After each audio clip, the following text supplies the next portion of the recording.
Welcome back, everybody, to another episode of the Parcast. This time around, it's going to be a little bit different. We are currently recording while Par is streaming, but only for the first 40 minutes. Once we leave the cover page story, we're going to kick chat out of here, and it's just going to be me and Par mano-y-mano. Kind of like Logan Paul and Mike Tyson, right? They start off together, and then they leave through separate exits of the WWE facility. Well, never mind. It's not WWE. They boxed. Never mind. Forget I said anything. Yeah. Well, we're back, and we got the cover page story, and it's Hold'em. He's holding them kids hostage. Isn't that crazy? Oh, so this is the thing. This is the. Oh my God, Sai, you already. This is Oda's 9-dimensional chess, the GOAT for this moment, right? Wait, how?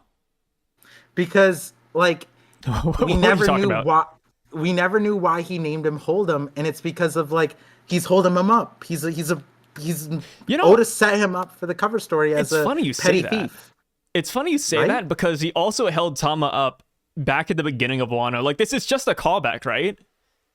Yeah, it's a callback, but this is even greater because it's before he was the warden of a thing, he was interrogating her. What are you doing to Kozuki? Blah blah. Or what the power? I think it was the power thing, and he figured out he started pinching her thing, and very odd thing to do to kid. But the Hold'em thing, the hold him up, stick him up, he's holding him up like Bonnie Clyde, side of the road, like a bank robber, the name is just perfect, So it's it's Texas Hold'em. Yeah, it's perfect. Yeah, because all the Beast Pirates are named after card games, so he's Texas Hold'em. So does this mean that Tama would be from Texas canonically? Yeah. Okay, fair enough. She seems Mexican. Something like that. So we come to find out that Hold'em... So it's not confirmed, but he might be the person that stole the katana, kidnapping the women and all that stuff, but we just don't know yet because it doesn't say it at the bottom. What do you mean, no? No, he's not the person who stole the... Yeah, I mean, okay, that's what I'm saying. That's what I'm saying. It's not confirmed because, you don't see Yasui's blade. You don't see, a bunch of women behind him, because I was expecting whoever we run into, they have a long chain and it's just collared slave girl, Minatomo collared slave girl, but Hold'em doesn't have any of that. I thought it was gonna be holding them girls hostage too, but it's just Tama. So it makes me wonder if this is actually just a random chance encounter. That's kind of what it feels like, right? Yeah, no. It's okay, the random chance encounter. One, they're at Udon prison. Yeah, what is he doing there, robbing people? I don't know what he's doing, man. And then no, it's not. He didn't just he's acting like a petty thief. Give me all your belongings. Does he not know who Yamato is? This is the worst person. And then also, how in the world did he jump speed, take Tama, and Yamato just watched it? It's not. And then. Here's a better question. Where the hell is Komachiyo? You forgot they were riding on Komachiyo too. Where's that dog at? Dude. And then it's not just one person now. It's two people disrespecting Yamato. Yamato is getting this random person outran Yamato and Speed, lost them at Udon prison, and they got jumped by Hold'em. Is this not a fever dream? It is. When you say it like that, yeah, it's very much a fever dream. When I saw Hold'em and when I heard about this, I didn't register it, right? Because I read the spoilers and it's I was reading through the chapter. I was like, oh, Robin, cool. What was it? Praise me, Saul, And then somebody messaged me afterwards and they're like, hey, how'd you feel about Hold'em? I was like, what? What? My eyes just naturally glazed past Hold'em because I just couldn't believe it. Yeah, I really couldn't believe that Hold'em was here. It doesn't feel real. It doesn't make sense either. Because, I think it makes sense, but it's just, out of everyone, right? Hold'em. Hold'em didn't show up on Onigashima, right? Like he has no. Yeah, maybe he's not. Maybe he's somebody who doesn't know about Yamato. Like he was never invited to the party. Because remember, while that was going on, Hold'em was too busy burning Kinemon's wife. He was that guy. He was the guy who burned down that a really poor village where Kinemon's wife was at, and that's why she has like the bandages and the scar. And this guy's still walking. I mean, he was a resident of Wano. Somebody reminded me of it, but yeah, he was a resident of Wano. He was here, when Odin was around, and he was hanging out, and then he later got recruited by Kaido. So, I don't know. Really? Wait, he was a... Yeah, he is a legitimate Wano samurai. Well, not a samurai. He's like a Wano spiritualist, I think is his actual title. What? He comes from a long line of spiritualists. I'm not even making it up. I looked it up. That's he's from an actual clan. Let me see. I'll look it up again just to like remember the name. I don't even think Hold'em is his real name. That's just a nickname he has. Yeah. He's the son of Norinsuke. Is what it says here. Yeah, let me click on Norinsuke. I'm on the One Piece wiki, and let me tell you, ever since I got ad block, man, this website's kicking my ass. It's trying to load in like 5,000 ads, and my ad block is just fighting them off. That's like a bunch of sperm and an ovary. My God. So Norinsuke is a self-proclaimed shaman from the flower capital of Wano country, and he's the father of Hold'em. A shaman. Yeah, there's not too much really known about him, but that's pretty much it. We're gonna get shamanism in. Did we? There hasn't been any shamanism, right? Like shamanism is word. We don't really power. have none of that. Yes. Shamanism, it's just like think of like a magician. I think that's the easiest way to do it. I know like the shamans out there in the chat and the shamans on YouTube are gonna hate it when I say that, but just imagine a magician at this point. Like I thought it was word based, like it's like vocalization and like nature stuff. Okay, shaman versus magician. Let me look it up. This is okay. So I have the definition. Shaman figures in traditional indigenous faiths who serve their communities through healing, spiritual insight, and connecting people to the spiritual world. Shamans are believed to have a connection to the other world and can communicate with spirits and heal the sick and escort souls to the afterlife. And that's pretty much it. Like, there's nothing about words here. Oh yeah, I'm also to clarify, we're not talking about like religion or shamanism. We're like talking about like shonen fiction, like how they use. What powers do shamans have? It just says healing, communicating with the dead, influencing nature, protecting communities, in nature, seeing the future, and determining the root cause of discontent. And they're also really skilled with plants. Yeah, that's nature stuff. That's what. Yeah. Oh, because we're seeing him in a forest. Wait, maybe this is Hold'em's spirit. No, he's residing in the woods like a druid. Maybe that's it. I want to butt Sayu so badly right now. Just to. I'm gonna leave. I'm leaving. I swear to God, Par. Hold'em. Listen, Hold'em. I don't know what he's doing. I think he's. Does he lose? Like, here's the thing. He showed up with so much gusto. I don't think he loses.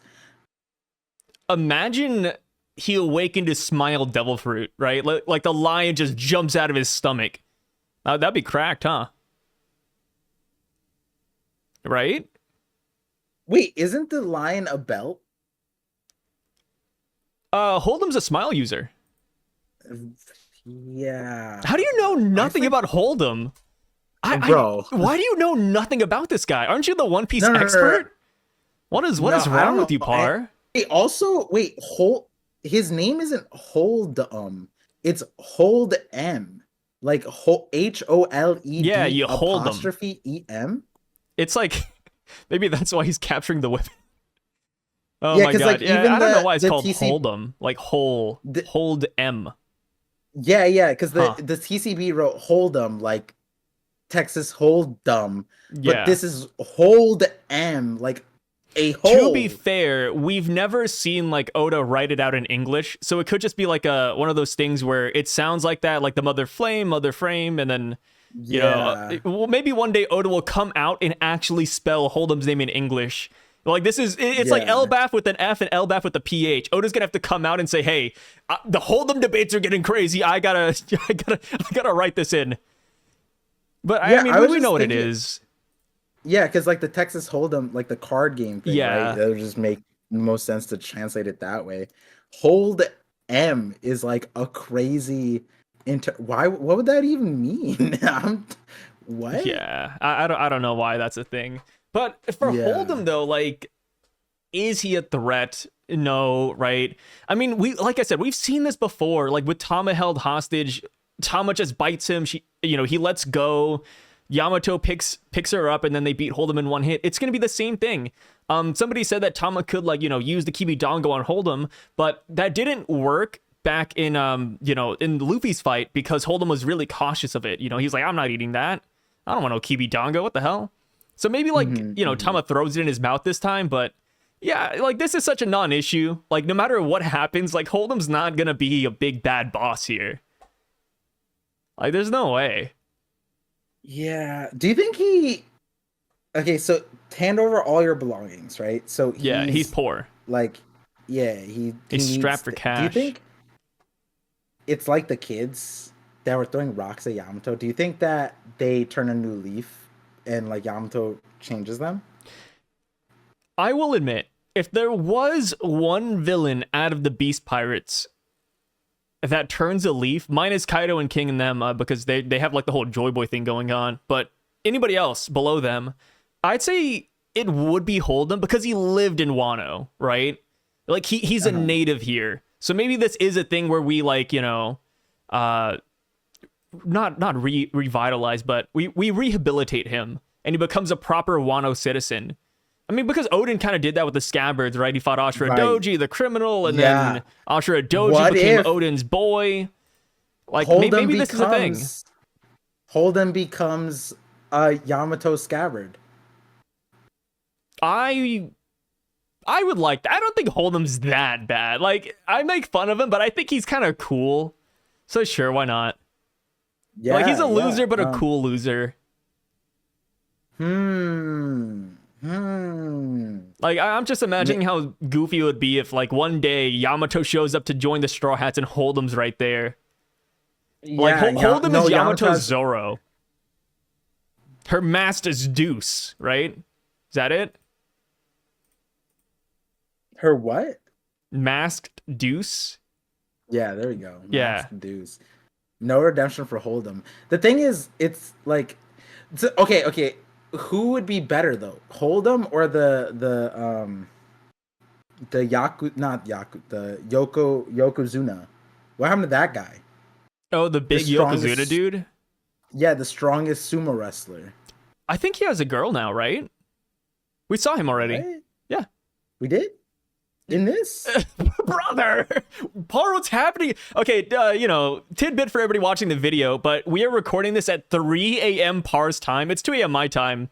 So Par, his brain activity is not exactly there right now. He's forgotten a couple of details, but Par, old man, we saw the Yokozuna guy. He was at the beginning of the cover page story, like either the first or second or third one, I mean. He was in the background chilling with the guys. He's living like a happy life now. Like he's in the flower capital. You're making fun of me for the Yokozuna thing. Last week, it's on record. You forgot about Nekomamushi. Okay, that is fair. I did forget about Nekomamushi. Nekomamushi is way more important. I'm just gonna throw that out there. Who gives a fuck about this Yokozuna ass? Who cares about Minx? The Minx need to be exterminated. That's Yeah. I read one chapter of Drama Queen, Par. Look at me now, buddy. Nah, that's crazy.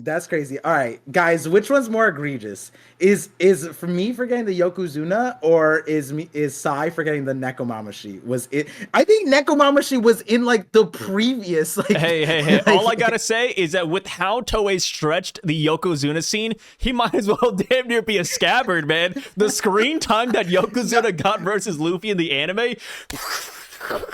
A 10-minute clash? My God, dude. I'm pretty not even sure Doflamingo clash for that long with Luffy. I was anime only in Wano, and I'm pretty sure that's when I skipped. That's when I changed to the manga, I think. Because it was that part. I was like, oh, no. Yeah, it's crazy, bro. I Yeah, rewatched that yeah. a while back, and I was baffled. I said, "Yo, how did Toei do that, man?" Yeah, yeah. That's egregious. And the funniest thing is that like with the early fights in Wano with Luffy, like it was stretched so hard, it kind of makes you wonder, like, is Luffy struggling? Like Luffy versus Batman, for example. Luffy was like, oh, don't. Like Batman had hockey and he was going in. And I remember Luffy fought him, but like it wasn't that crazy, was it? Dude. The At this the point, anime made Batman seem like a, I don't know, maybe a calamity, a hidden one. the person who's stealing the girls has to be Batman, no? Is it Batman stealing women? Because I are mean, we okay. going backwards? Like from when Luffy, because Luffy did the Yokozuna. No, he did. Wait, it was Yoku's Hold'em Yokozuna Batman. It And was Yokozuna Hold'em Batman. No, was it? I don't know, dude. No. It's been a while. My memory's awful too. I think Shoot. Luffy took care of Hold'em and the Yokozuna in the manga like within 2 chapters or something. I feel like in the anime it felt like 5 episodes. But I agree that it could be Batman, but I generally do think this is like the Beast Pirates as a whole, like the ones that we haven't seen yet. Like we could see Jack here because Jack is missing, right? We could see Jack here. We could see the Toby Ropo. What's up? Wait, is Jack dead? No, Jack's not dead.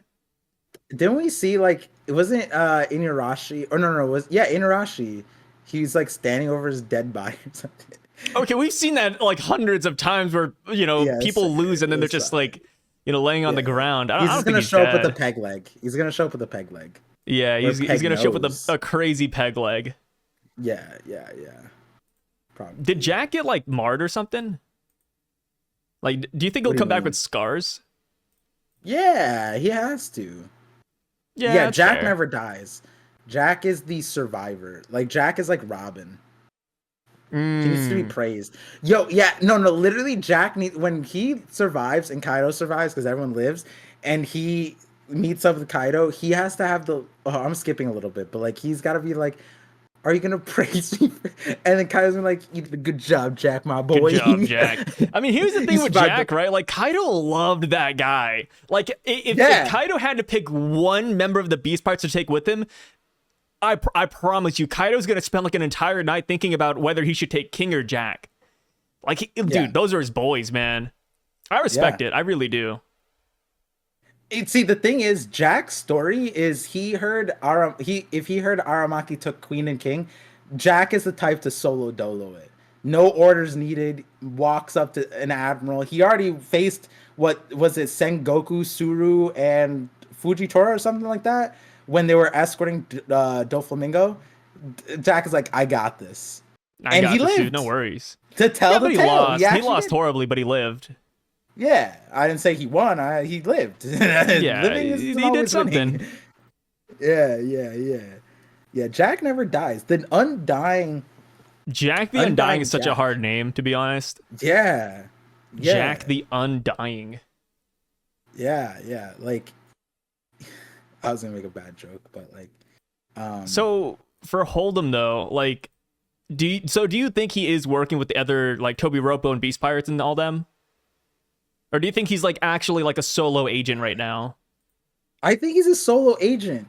Hand over all your belongings is like petty. He's like, this isn't big scope. Like, I don't know. It just feels like a solo. It's not thought out. Why is he at Udon prison of all places? Right? That sounds like a dumb place. He's not even like in Udon prison. He's like on the outskirts of it, right? He's like in the Aramaki's forest. What if he's trying? No, like all the Beast Pirates are inside, right? And like his I guess like his friends are in there, right? But like they don't know who he is. Are they even in there? Like we saw Udon prison with Aramaki, and like it was just but like the other King, Beast Queen, Pirates and that don't have bounties. But like what I'm saying is like so Hold'em can either live with the people that he, and try to blend in, but they know him, so he doesn't belong there. He belongs with the Beast Pirates. But when he's like, he wants to go inside, but they don't arrest him because they don't know who he is. They're like, wait, who are you again? You're not on were you invited to the banquet? Yeah, wait, Hold'em? Who's Hold'em? He wasn't in. And then they ask like the Beast Pirates, like, "Hey, do you know a Hold'em?" And they're like, "No." He was. Did you guys see him at the banquet? No, no. He's just like, Nobody and now cared, he's man. yeah, and now he's trying to commit a crime to get in. Like he's like, fuck, I gotta get inside. I gotta commit a crime. They gotta know that I'm a hardened criminal. And then he's like trying to rob somebody, and it just so happens that the next person that he's trying to rob is Yamato. Yamato just like, I don't know, tries to fix him or something. That'd be so funny. But that's like a slice of that's like that story that you said where there's that anime that focused on the villain and his like 9 to 5 job before becoming a villain or while being villain, and it was just all admin work. It's like that. That's what I'm thinking of with Hold'em. Yeah, they're just hanging out. They're like, oh man, like forget this guy. Yeah. Does it looks like Hold'em ambushed them? But like, why? Why that? Because when you say ambush them, it's like like you're ambushing specific people, and if you're ambushing specific people, right? Like this person ran to Curry, specifically took Yasue's sword to get Yamato to chase and Speed. We don't know where even Speed came from to chase them to Udon prison for Hold'em to like whoever planned this is the dumbest. Like it's not at that point it's not Hold'em's fault then, right? But like and then what and then the plan was for Hold'em to rob them of their belongings, but the person already stole the sword. So it's like what like why didn't the person steal the other belongings? I think you're skipping out on like a really easy answer for Hold'em. Couldn't it just be that he's really confident that he could take them? Oh, I believe it. I can believe. That's what I'm saying. I think it's just him, right? It's not like a group thing though. That's what I'm saying. Because here's the thing: if it's a group thing, then when Hold'em goes, I can take him. Everybody would be like, no, you cannot.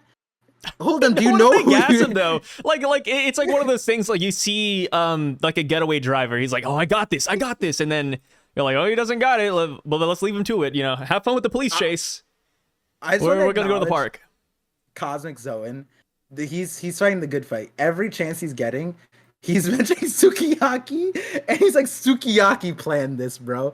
And I'm like, you know what? He's right. It might be Sukiyaki. I feel like Sukiyaki's the dumbest person that could do this, right? Sukiyaki's the mastermind. Yeah, would he know who Yamato is? He was locked in a basement. How would he know? True. I like how Sukiyaki's like, it's just a guest appearance now. It's just everybody knows he's gonna be here. He has to show up. Everybody knows we're just gonna bring up Sukiyaki one way or another. Yeah. I mean, okay, so here's the thing. Sukiyaki's a fighter, right? Yeah, allegedly. He's Kozuki. We know what that Kozuki blood does. True. And then he fought with Odin? No, not Odin. Was it? No. Did we ever confirm it? The 5 people and then that one guy holding the sword with the thing? That wasn't Sukiyaki, right? Or did we confirm that it was? That with the daimyo? Yeah, I don't remember. Yeah, if that it's still like a mystery. Yeah. I only watched the podcast for Sukiyaki. It's crazy. It's just like the thing is, right? The thing, you're gonna go on a Sukiyaki rant again. No, we just can't avoid it, man. Like at some point, we just have to ban Sukiyaki from like all discussions. I'm not even joking. Yeah, I'm down for that. But I'm just sitting here like, there's no. Okay, let's go back a chapter. Yeah. Did you think? Is there a world where Hold'em is the guy that's like? He gets Itama out of. If I told you like, oh, Sai, Hold'em's gonna take Itama out of Speed's arms in front of Yamato and succeed, and hold them at like sword point, that would be blasphemous. So here's the thing. I think it's not that blasphemous. No, hold on, because go for it. Because when we were talking about people robbing what's her face Yamato in the first place and all that stuff. We were like, oh, surely there isn't a strong person on Wano who could do this. It has to be someone off, not has to be, but like a warlord, a Blackbeard pirate, a Katarina. Like it was like, and a lot of people off of Wano coming on to Wano could make sense, but with how stupid of like a reveal this is, with like Hold'em being here, now I just don't know. You know what I mean? At this rate, I'm thinking like Hyogoro's the savior next chapter, right?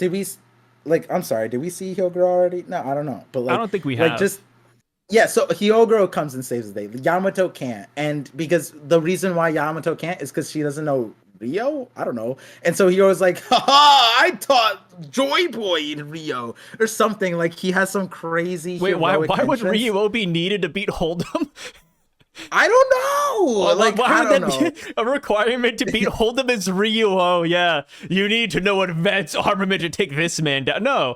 I mean, here's the thing, right? Hold'em has Tama. Is it that crazy? No. Because when you think about it, right? Hold'em was once working with Speed. I think there might have been like some kind of relationship there. Like maybe he was like, hey, Speed, like, you know, remember the good old days? Like, check this out. And then he like knocked her down and took Tama. And the thing is, like, Speed was carrying Tama on her back. So yeah, I think Hold'em might have played like a card or two where he just loosened Speed's heartstrings. It's just that simple. I mean, you know, office romance. It's a thing very common in the US. More people find love in the office than they do in their day-to-day lives. Do you think that Speed was in on it? No. Because Speed just showed up. Kind of like Hold'em. And we're just like, why is Speed here? Oh, it like was last chapter? Yamato. Yeah, it was Yamato, Komachiyo, Tama. I don't think Speed is playing a role. Yeah. Yeah. I mean, if anything, I mean, Shinobu is still pretty suspicious right now. Cause like when something happens, you show up, you don't disappear, right? Speed showed up. Shinobu disappeared. Yeah, but Komachiyo disappeared. In this chapter? I don't see Komachiyo, right? Komachiyo might be right behind Yamato. So Yamato was riding on Komachiyo. So maybe like Yamato jumped off Komachiyo to like confront them, and then Komachiyo's like right off to the side. You don't see him. That's my headcanon. I'm still like, this is all, I don't know, dude. Hey, maybe this is a teaser though, right? Like we see Hold'em, maybe, you know, it's an appetizer for the Beast Pirates. We end it off and we see Kaido, we see Big Mom. And you know, Oda likes to do like these whole things where, you know, it started recently where he'll do a reveal in the cover page and then in the chapter it's like correlated. We got Big Mom in this chapter. They mentioned Big Mom.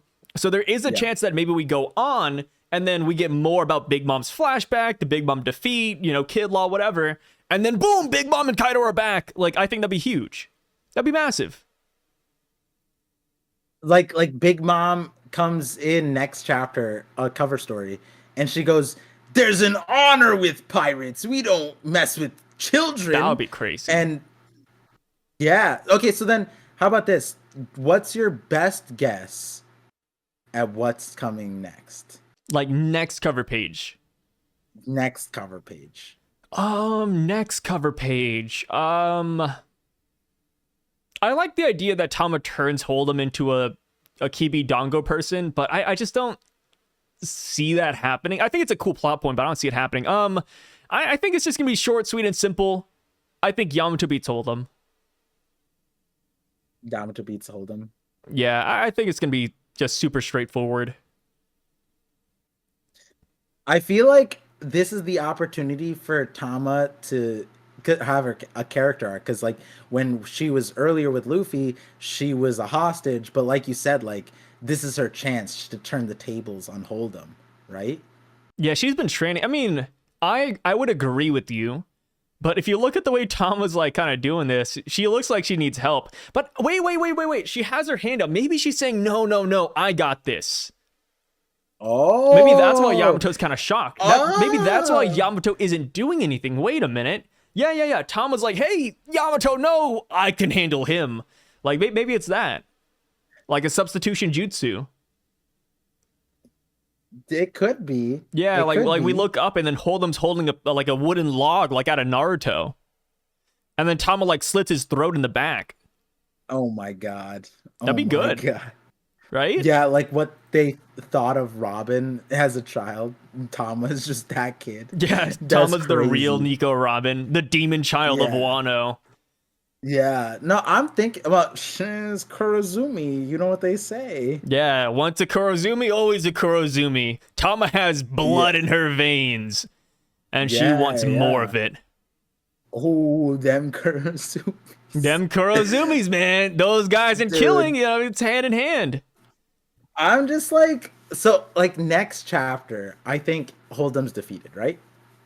Next chapter, yeah. I mean, dude, there's no way Hold'em is like a multi-cover page fight. Like, imagine how crazy it would be if we stay with Hold'em for 5 chapters, and every chapter is just Yamato landing a hit, Hold'em tanking it. Like, this isn't Hannibal we're talking about. Hannibal. Hannibal's a good comparison. Another like ugly-ish character. Not super strong fire abilities, but Hannibal can tank though. Hannibal's a tank. It's He took a yeah, Gatling. it's- He took a bazooka. He took, dude, Gyusek and Luffy. Luffy could not put him down for a while. Blackbeard had to step in. Okay, okay. Here's another question. Do you like the Yamato cover stories? I like Yamato. Do I like the Yamato cover page stories? No. I'm gonna pull this. I want to pull this. I definitely like the Jerma one more because Jerma did take off a lot faster. I think a lot of other cover page stories took off a lot faster than Yamato's. We are 20 Yeah. volumes in. 20 volumes, and finally something's happening. Right? Like the first volume Yeah. was great because we had Onigashima. It sank. It's awesome. It's in a new location. That's a big development. Cool. And then the next big development is this. I mean, you could argue like Yamato getting Yasuo's blade is another one, but that's kind of like just, you know, getting a quest, accepting it in an RPG. Like this is the first real instance where like, holy crap, we got to like speculate a little bit, right? What the hell's going on? So yeah, that's kind of how I feel about it. I still like Yamato. Still one of my favorite characters in the series, to be honest. I really love her. But, you know, outside of that, I do want more. I'm a greedy bastard, right? Give me Kaido, give me Big Mom, give me Blackbeard or Buggy coming to Wano for a Poneglyph, right? I think there's so many chances for this cover page to be great, but has it been yet? You know, if you were to put all 20 pages right in front of me, I'd say, it's kind of mediocre so far. But it has potential. Yeah. Okay. And then the question becomes like, I feel like Big Mom Kaido showing up in the cover story is like Yeah. a massive, like it's not the same thing. When we saw Kuzan and Van Auger taking pudding, that's an insane reveal, right? Yeah. But the reveal was contextualized by the chapter itself, right? And it's like, so such a big reveal was given context, and Oda did like a one of one thing where he made the chapter and the cover story line up, and that's like not normal. The Big Mom Kaido showing up in this thing, like the trajectory feels off, but also I'm like, what context could they show up in this Yamato thing in her pilgrimage that they're like, it's like also Kuzan and Van Auger showed up for technically 1, obviously it was like 2, and it's just interesting because it's like, how would they show up in the cover story in like a way that's like not, I don't know, because it's I feel like Yamato's it's cover easy. story. Do you? I don't know. I mean, It's like, I don't, I see what you're saying, but I just don't Yeah. agree. Is it like, easy? I don't know. Yeah, I mean, they don't even have to interact with Yamato. They could just like you know, we could see their hand lift up from the sea and that's it. Like we don't have to see a whole thing. Like just them being alive and us knowing that they're there, I think is big enough already. And then plus, you know, going back to the Jerma one, we started with Jerma and then we went to Yeah. Vegapunk and Neo Mads. Like, you know, That's like, true. That's true. it doesn't have to be The just Vegapunk. Yamato as well. I know it's the whole But- Yamato's, you know, Inari Shrine pilgrimage, but when But we the got Neo Neo Mads Mads, one- it was still Jerma's excursion. So But the I Neo don't Mads think we have one to makes change it. sense because that's Judge.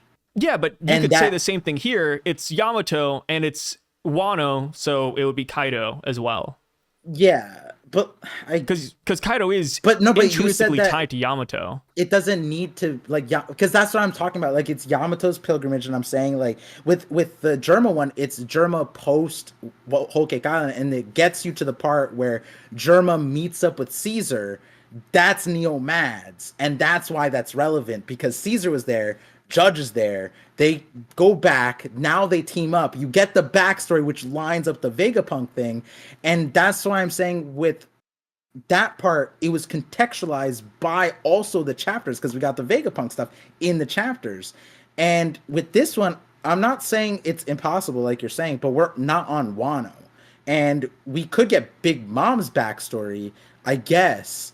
And I guess that would be a really interesting thing. Would be like Big Mom and not the part that like people want with the Kaido backstory, but Big Mom, Little Bro, and Kaido. That time where Yamato was born, stuff about Yamato Kid. That maybe that could come up. That would be interesting because that maybe comes up in a Big Mom backstory from Gert or something. Yeah, like I said, I feel like there's so many ways for this to just be good. Like I don't think bringing in Kaido and Big Mom would be that bad. I don't think it would I don't know. I just feel like it would work out well. Yeah. Whether we spend a lot of time with them, whether we spend no time with them, I feel like it fits. Gabby said the final cover story will be Yamato saying, "I am only child Yamato," and everybody will be congratulating them on the return. That would be the ending of this thing, right? Like Yamato makes it back to Flower Capital, and it's just she has a gang of people, right? Yeah, I could see that. Like kind of like Odin, right? He's that wouldn't be bad. Like the kids, Hold'em, and the rest, people she just picks up. It just feels odd because like Odin was trying to prove something to Sukiyaki, and so he got this band of ragtag individuals, and they're all cracked. Like when you really think about it, the people that Odin picked up were just insane baseline kind of, because they're all like survivors and very strong, right? And I guess not Big Mom, Yamato would be picking up the survivors of the Beast Pirates, showing back up because those would be the what's it called, the Scabbards, the Vandals, like the Scabbards, but like the Vandals, bandits, all them. Yeah, exactly. Like Ashura Doji was a bandit. Kinemon was a gangster. What's her face? Kiku and Izo were. I don't remember if this is like a thing, but they were like discarded by their family or something like that. They were outside in Ringo or something like that. Yeah, abandoned, something like that. Yeah, so like they were all discarded people, right? So I'm guessing this is the version where Yamato picks up the Beast Pirates that were discarded, but Hold'em wasn't discarded, I guess. But Speed, Hold'em. I mean, Speed's always been with us, though. To be fair. Yeah, that's true. That's a weird one. I mean, either way, like that's something we talked about before with the kids, right? We saw those kids throw rocks at Yamato, then the kids ate with Yamato, and then we already had the whole song and dance where it's like, wait, are they going to be the new Scabbards? Are they not? I think Yamato gathering a group here wouldn't be bad because I do think Yamato will set sail after this journey because that's what they wanted, right? They wanted to explore Wano before they left. Like leaving Wano has always been one of their goals. So I think this could end off with Yamato leaving this place. And then maybe somebody else showing up right after Yamato leaves. Like imagine one cover page, we got Yamato leaving, and then the next one, you see a Blackbeard ship off the coast about to arrive. Like I think that'd be kind of nice. Yeah. I think there's a lot of ways for this to just work out really well. I mean, and I feel like whatever happens in this cover page story, I feel like it will have lasting effects on the story as well. Because Wano houses Pluton, we got to break these walls eventually. A lot of prominent characters need to come here. Like Blackbeard for Pluton, we got Buggy for the Poneglyph. And I think that's it, right? Yeah. But only, those two characters are just big groups. I mean, they're both Yonko crews. So I feel like there's so much potential here that could just fit naturally. And I think that's why there's so many theories about, like, who's going to show up. Do you think Hawkins is going to show up in the cover story? I mean, we could. I mean, Hawkins, last scene here. I have a creeping feeling that Hawkins is going to show up. Dude, anybody who we haven't Since- seen yet from post Wano, they could show up. Yeah, I'm just Toby because Ropo, Jack, Ulti, all of them. Hawkins is one of those. Yeah, like Ulti, I think like it'd be interesting, but like Hawkins was like a weird headliner, not Toby Ropo headliner, but also Supernova. Interesting character that didn't really like. Did Hawkins have a crew? Not really, right? Do we know had a crew. anybody on Hawkins? He had a crew, yeah, but like he wired like do we even know Like names? named people is what you mean. Yeah. I don't think so. Yeah, and then he kind of just joined Kid, then was like, okay, Kaido's the winner, so I'm gonna join Kaido because like, why would I die? Oh, And he then- has a mink. He has a mink, really? Yeah, he has a mink on his crew. His name is Faust, like the demon. I feel like Hawkins. He's the crew's magician. I feel like later on Hawkins is gonna come in and read Yamato's prophecy or something like that, and then just like side with Yamato. That'd be interesting. I think. I don't know. So Faust thinking about was it. last seen in Dressrosa Hawkins- when Kaido fell from the sky. And he was later seen in Stampede, but that's it. Wait, what kind of mink is he? Black cat mink. Wait, that's oh, that makes sense because luck and black cat. Yeah. And bad luck. And What his an role interesting is one just to be. magician, which is kind of cool. Hawkins tarot cards, Texas Hold'em. Yeah, we Interesting. could see a lot of good things here. Yeah. Now the question is, how many chapters till Sukiyaki? I think we'll see Sukiyaki at the end of the journey. At the end of the journey? Yeah, maybe he's waiting at Congratulating him? Yasui's grave. Yeah, Yasui's grave. Yeah, Yeah, because they're maybe both he's old like- heads. Maybe he's like, hey, like I want to pour one out for my buddy, even Yeah, though using he the- kind of left him to die. the toxic water. He pours the Yeah, he toxic water. pours the poison Here's water. one for you, buddy. Yeah. I gotta Maybe he disappoint eats somebody a- one last time. He eats a smile fruit. That'd be crazy. That'd be so Do you stupid. think? Wait, why? Do you think he should like to like feel No, the? that's Oh. dumb. Yeah. They're What do all you- dead. Everything's done. Why just suffer for that? It's no point. Are there still smile fruits on Wano? Are there still smile fruits? I'm assuming so. Yeah, probably should be like because that's also a thing too. Like they have to get rid of everything because like on Punk Hazard they blew it up. Dresso they blew it up. Here they just kind of like there's still smile fruits. There's still Yeah. smile fruit users. There's still people weapon affected by factories. it. Yeah, they didn't really dismantle all that, so it is interesting when you think about that part. Yeah, maybe they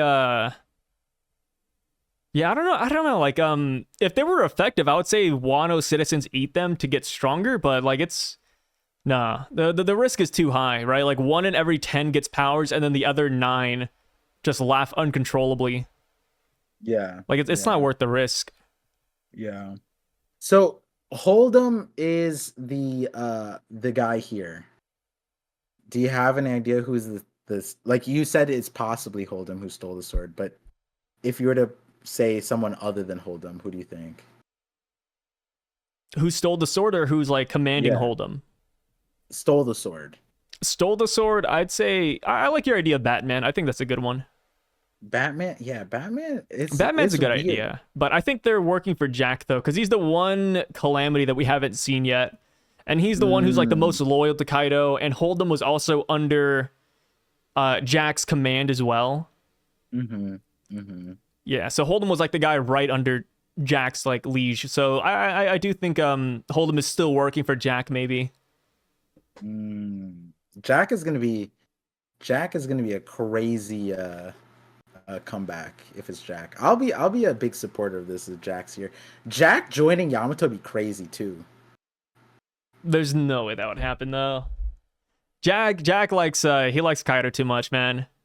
But what if he like thinks that Kaido is dead?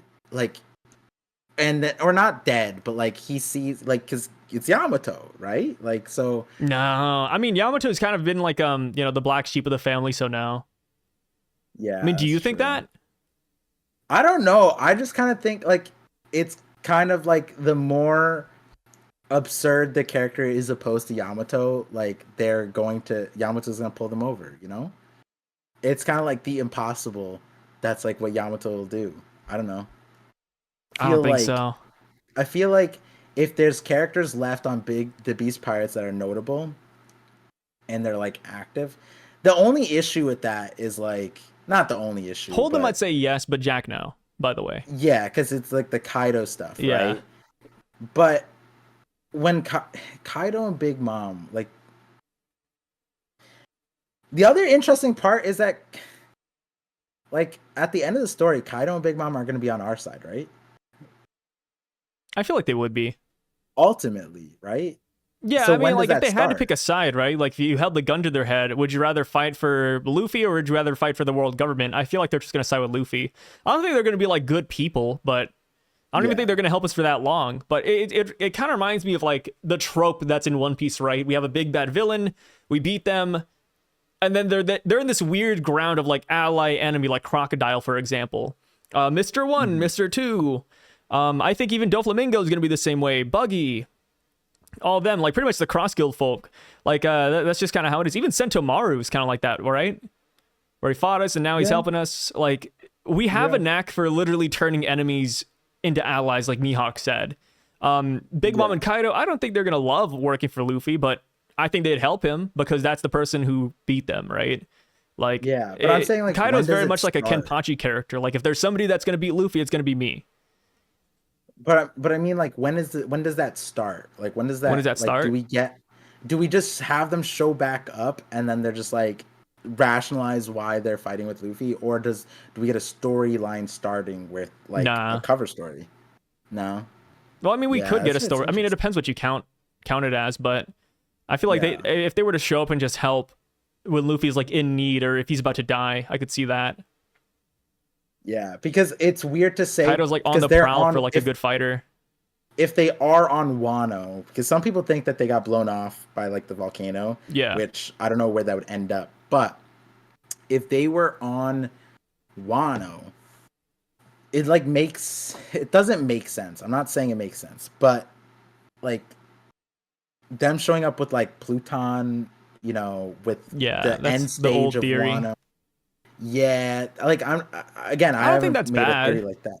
Yeah, it's just that like I'm saying like because if that's the case, then it starts here, and Yamato's cover story would be like you're saying like them showing up would be fruitful. It's just how and why and do we get like any context and like I they don't just think we show up need side by context. side. Like Okay, I Kaido working genuinely with Wano is like you know what I mean? no, no, That's no, but because that's like the thing. It leaves room for the imagination, right? Like we could get Kaido and Big Mom. We don't have to see them, or we could just like see an yeah. arm, or they pop up, and that's it. No dialogue whatsoever. And I feel like that tells you so much already. Like oh, they are here. They're coming back. They're gonna do something in the future.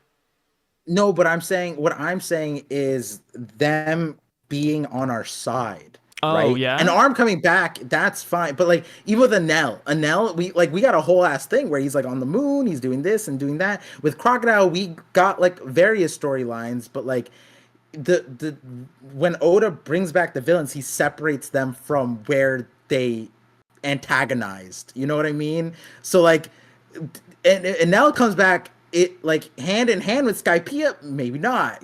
That's why people think like on Elbaph, sure, but like the Skypeans aren't here. If Doflamingo comes back, it's not hand in hand with like King Riku. It's like he's with a bunch of prisoners in well, Impel Down. Wano is Crocodile just a comes back, place. it's not with Alabasta, Wano is just right? a place though. Like if they were to come back, it would be with Yamato, and I would say that Kaido and Yamato and Kaido, Big Mom and Yamato, they haven't interacted that much. Like Kaido, yeah, he Yeah. could still be here, but I don't think that would be weird because, like you said, if he's with Pluton, that's like an ancient Wano, right? If he even comes back Yeah. off the coast, he's not in Wano. Like nobody else is gonna see him. Like I doubt he's Yeah. gonna So try you to think that run the whole gauntlet again. Like yeah, he's yeah. already separated because he doesn't have his force with him.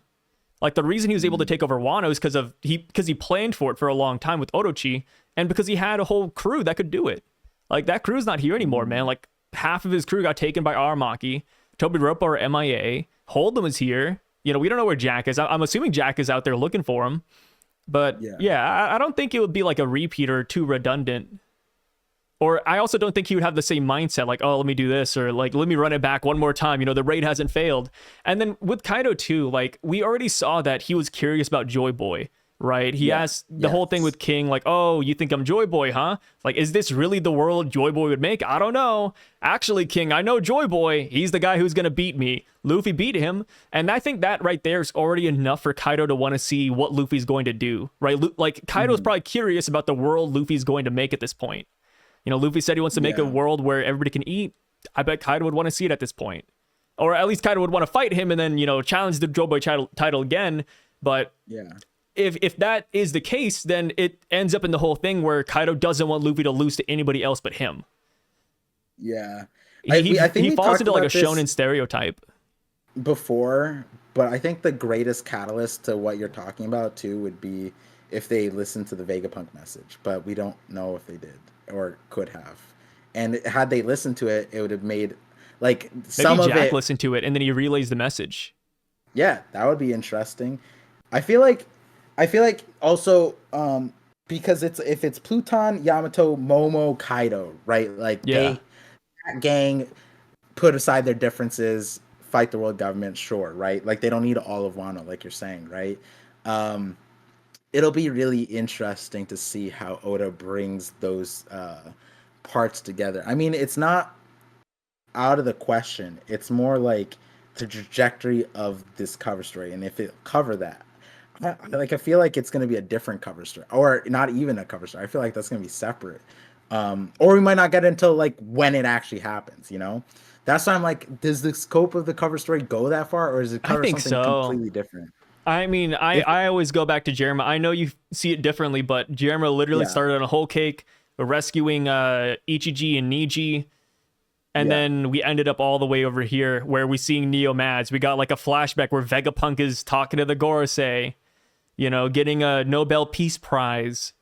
So I truly do think that the scope of a cover page story can change greatly from where it starts. And you said, oh, like, but that was all connected because we saw Judge and Caesar. I mean, you could say the same thing here with Yamato, right? We're in Wano. This is Yamato. Yamato is Kaido's daughter, son, whatever. Yeah. I mean, we last saw them here as well. So I don't think it's too far off. And then we're fighting Kaido's crew even. I mean... I don't think the trajectory is going to be too far off from where we are right now. I see what you're saying. I think what was explained by the Germa cover story is way less charged because it's just like all Oda has to do is show, okay, this is Neo Mads, this is a timeline, this is a relate. They don't even need speaking there, right?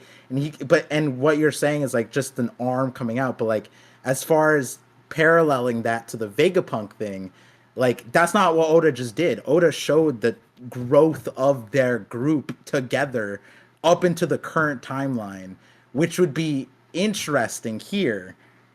But and that's why I'm saying it's not just an arm coming out of the thing. It would be more than that. Yeah. In that scope, right? And on top of that, it wasn't just an arm coming out. It was like Vegapunk concurrently was talking about like Caesar's creations and this and that, and like while we were getting the cover story, you know what I mean? And then it led into like one of the cover stories showed the back of Stussy, and in the chapter we see Stussy being cloned. It's like that's why I'm saying it's not just like that Germa cover story is also one of the better cover stories, period. And it's because of how Oda lined it up with the chapters. And it's just very curious how he would do that with the Elbaph part. If he would do that at all. Given the Big Mom and Kaido gravity, they're way more important characters than a Caesar, even Queen. Vegapunk is like the main guy. Judge, I would even say Judge doesn't even pale in comparison to a Big Mom or Kaido level character, right? So what you're looking for are like chapter tie-ins, and I think that's fair. I think we could get that. So a lot of people are speculating, you know, that silhouette guy, you know, is it Shiki? Is it Scopper? If we do come to find out it's one of them, we could get some God Valley information. Shiki was on a crew with Kaido, Big Mom, and then Scopper, you know, obviously he fought them. and he was there at God Valley. I feel like if we get Kaido and Big Mom, like, one, we don't need to tie it in with the chapter. I think it's cool when Oda does it. He doesn't need to do that with them. I know you disagree with it, but I think we could just get like a hand coming up or a Kaido Big Mom just, lugging each other up out of the water. Like, I think that could work by itself, but there is a chance for Oda to tie it in with the chapter. The Giants could talk about Big Mom, Law and Kid could come up, and then all of a sudden, like, hey, these are the guys who beat Big Mom, and then, oh, Big Mom's dead. We dealt with her, and then in the cover page, you see Big Mom just coming out of the water. It's like, okay, like that's kind of like a meme. Like, I think there's so many chances for this to directly tie in with that. And then also another one, Saul. He's researching, he's learning history, the poneglyphs, whatever. If he knows about ancient weapons, maybe we hear something about Pluton, and then that happens in the same chapter Pluton's released. I think there's so many chances for Oda to tie it in that it works. I think the trajectory is there. The tie-ins are there. I like it. I don't think it's that hard. I like where you ended with that, with like there's the mystery guy, but then also what we're talking about, Big Mom's backstory, like the setup in this chapter, also like you were saying. But it's interesting with, like, again, also with Elbaph, because not timeline wise, it's not like you're saying, it's not difficult, but earlier we were talking about like who shows up to Wano. And it's like, oh, not Wano, Elbaph, sorry. Who shows up to Elbaph? And bringing Big Mom here, possibly a Holy Knight, that one Shanks guy, looking guy. It's like, is 2 years still, man, it's just, and like, even with this thing, we got the Sky Cloud stuff. And I'm also thinking about that with like a Vegapunk context too. It's like, it'd be so interesting. I mean, we have Lilith here too, so it doesn't really matter there. There's so much, like you're saying, possibility. I almost wonder if Elbaph is a shorter arc or a longer arc. And it's a shorter arc because like they meet up with a bunch of different contexts and then they leave for something else. I don't know. It's interesting though. Elbaph is, if Oda does the thing where he lines up the cover story with Elbaph, that'd be crazy. But like you said, it doesn't need to happen. It's just an interesting thing. Where if we're paralleling it to the Germa stuff, then it'd be nice. But it doesn't have to be like that. And if he wants to, I think it's easily just right in front of him. So on to the chapter now. We got page 1, and not the Beast Part page 1, but we got a flashback of Ohara 22 years ago, and we see the island is on fire. The ship is on fire. And Spandine blames pretty much all of this on Nico Robin, which I think is kind of funny because he knows that's not true. So the guy's actually like a great liar, lying through his teeth so well that you actually get a close-up shot of his teeth too. He says she's a devil masquerading as an 8-year-old. We cannot let the world know the full details. This brutal incident would traumatize children everywhere. He's really hamming it up. And it's so effective that even old ladies are believing it. Oh yeah, one thing that I thought was kind of funny is that coming into this video, in my head, I was like, wait a minute, this is gonna be super short, dude. Like, I was like, yo, dude, 2 hours? Like, this might be a short Parcast. And then we ended up spending a whole ass hour on one page. On Hold'em. On Hold'em, Par. It's not Hold'em. It's what Hold'em, dude. It's what Hold'em is holding for the story. That's what it is. Yeah, holding these nuts. Hold'em, like, think about it, Sai. Hold'em was holding Act 1 of Wano. And you know what Act 1 of Wano led to? Act 2. And without Hold'em holding Tama, would Luffy had been as charged? Do you know what I mean? Oh, it's like the butterfly effect. If Hold'em was in the story, would Gear 5th even be possible? I saw somebody do this. Somebody made a video, like, not like making fun of One Piece, but they were like kind of just doing a, one of those YouTube commentaries on it. And they're like, yeah, One Piece has so many characters, but how many of these characters actually matter to the story? And they went down the wiki of all the characters and they eliminated, I think, like 300. And I was like, wait a minute. Like, the butterfly effect would go crazy in that scenario, dude. Like, if you erase a character like Hold'em, he might seem insignificant, but he really did bring us to this town. It's one of the reasons why Luffy got discovered in the first place. Like, yeah, I don't know. I mean, I agree. Like, Hold'em, he's holding the story hostage, really. Yeah, it's just it feels like as weird it is as it is. It's one of those things where Oda is showing us a part of the picture, and I'm sure when we get the whole picture, it'll make sense. Yeah. Right? It's just the pieces are so odd, and it's very difficult to piece together without the whole picture. And then the flip side is that maybe the whole picture doesn't make sense until much later, right? That's the thing. It's just Are you talking about the cover page? Yeah, like why Oda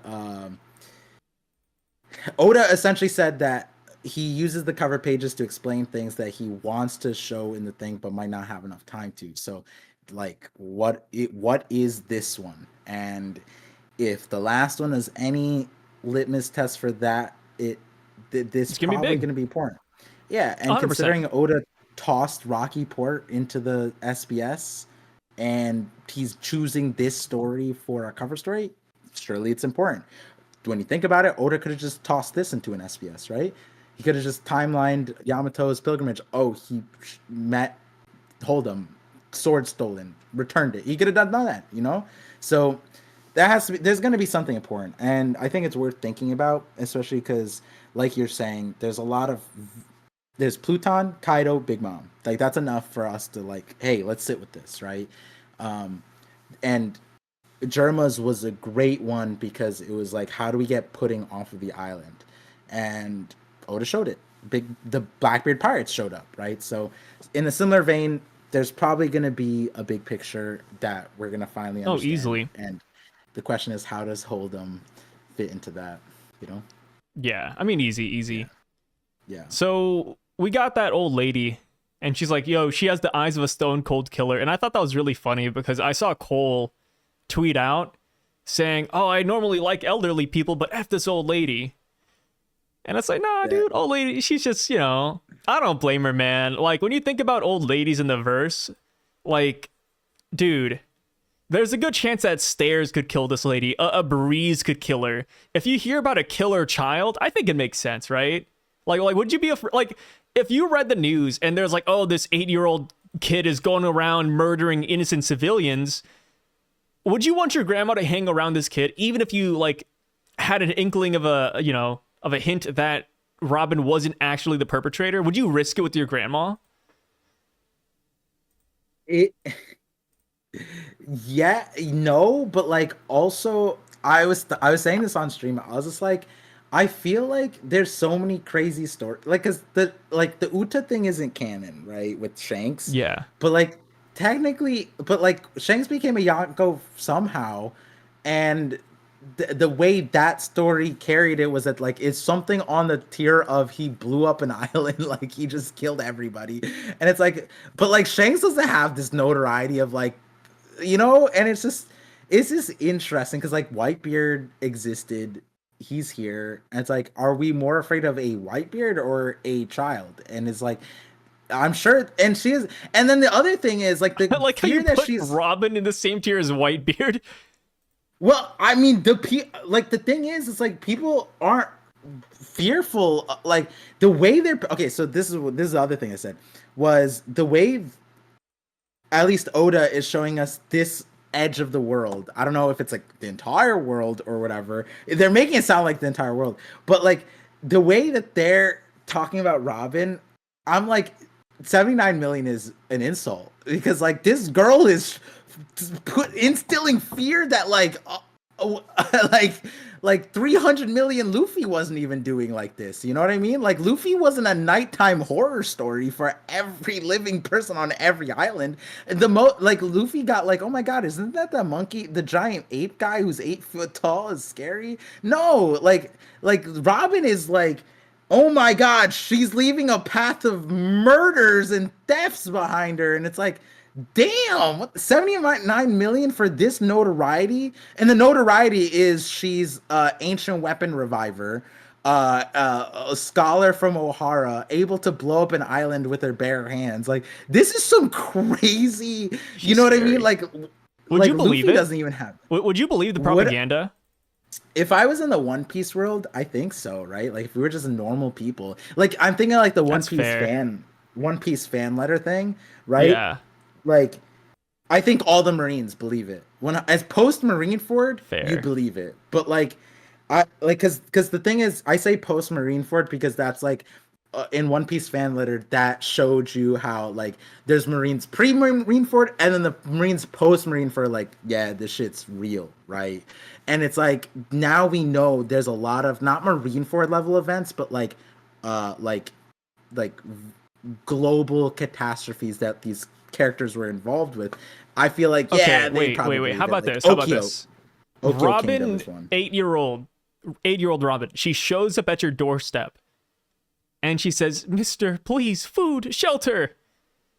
Would you let Robin in? Because I mean, there is a part of me that would believe the propaganda, but I don't know if I could turn a kid. Like I think I'm gullible, but I think I'd let her in.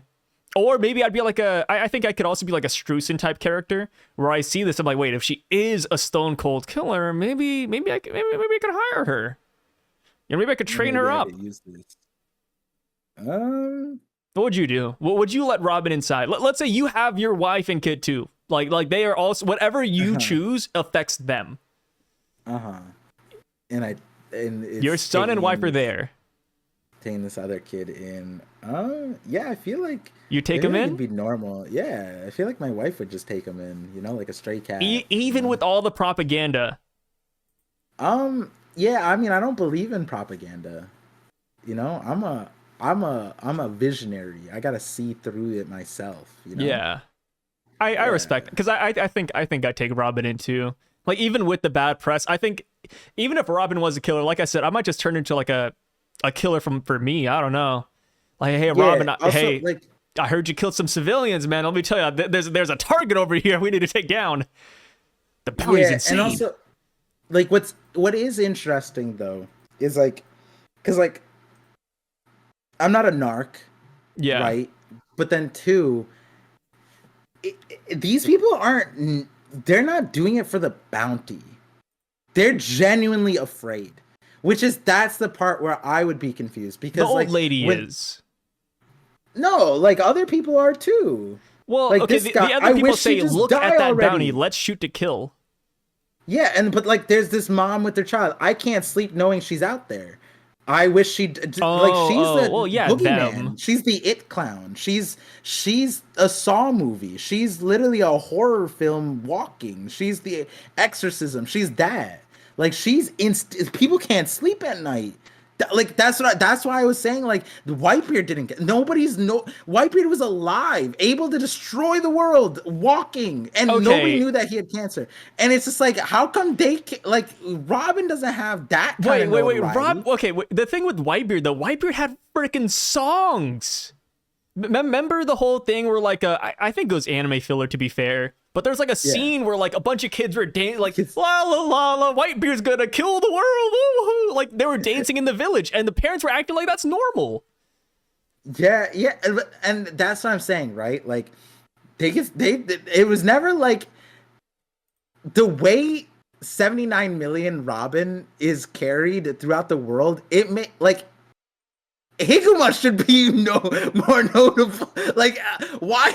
It's just Higuma's like more of like a relevant threat to your everyday man. Higuma, the mountain bandit from episode 1, like that's the type of guy who you're afraid of like meeting in a back alley. Like, oh my god, I'm just a regular civilian. Higuma's gonna kill us. Robin is like one of those like world threats that you're not gonna worry about too often. It's like if you were to hear right now, no, hear me out.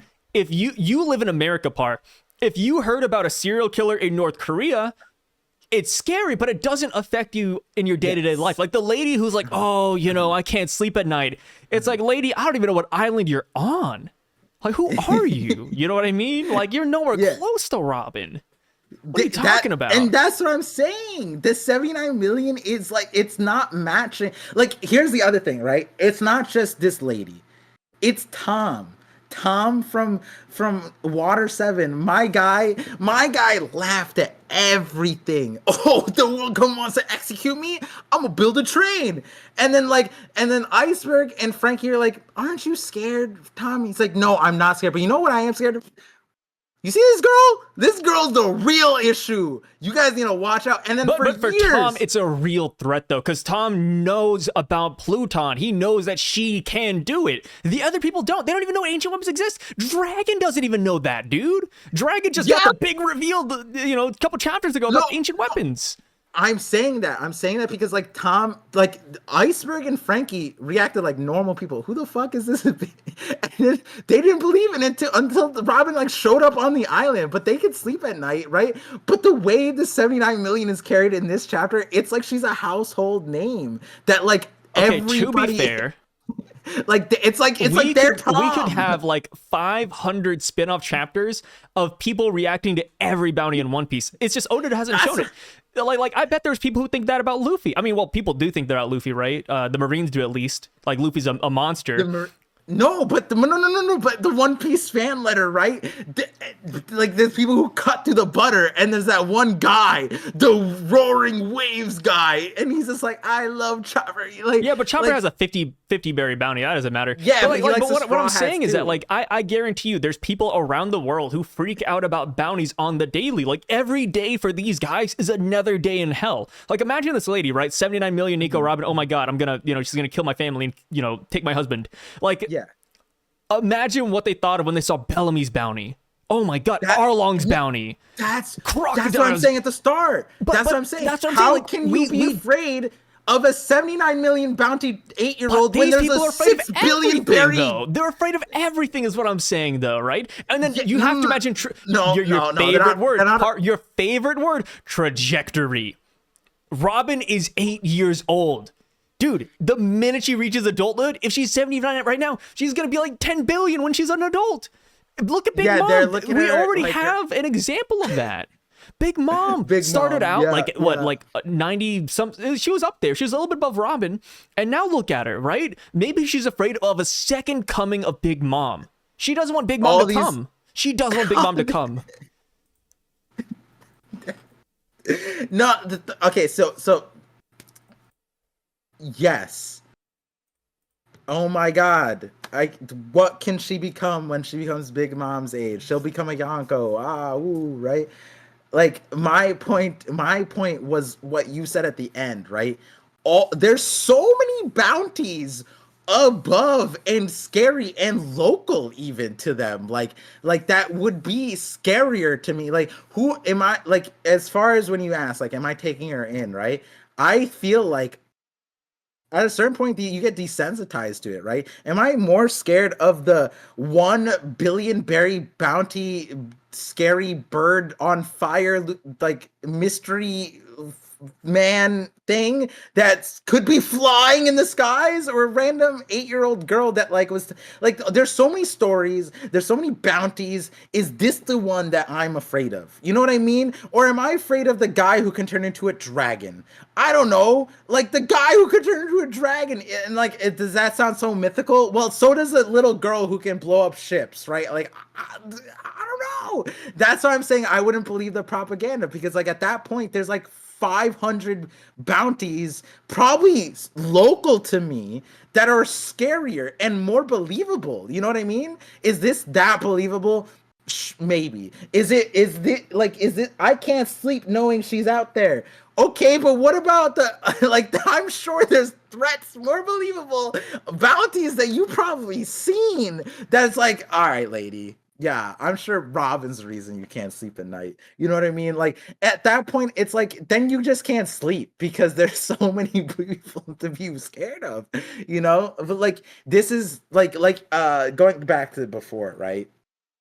Like at first when I read it, Spandine or whatever, how you say his name, I was like, this guy's a moron. And I was like, no, wait, he's a Broadway actor. This guy's cracked. I believe him now too. Is that The Rock?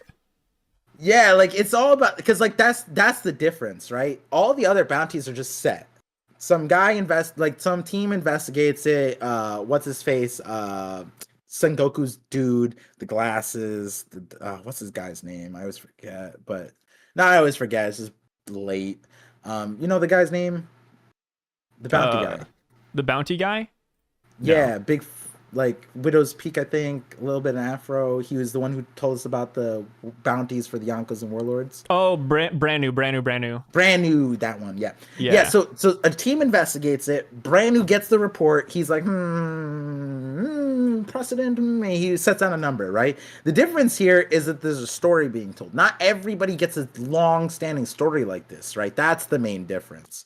Is that like, yeah, Bellamy has a whatever million berry bounty, but no one's saying like, oh my god, this guy can bounce from this building to that building, that building, and his punch can like shake the ground or whatever. Nobody's saying stories about Bellamy like that. That's like the key difference here, and that's the One Piece like methodology. The reason why Robin suffered so much, all the reason why Nolan suffered so much, his lineage. It's not because of like what he did or whatever. It's the story, right? Robin's story is being told and being pushed much harder than anybody else, more than a Shanks story, more than a Whitebeard story. You know what I mean? It's likely that all those other stories are covered up. The same thing with Luffy. The reason why Luffy isn't as feared like that is because the world government had to cover up most of Luffy's pre-time skip feats anyways, right?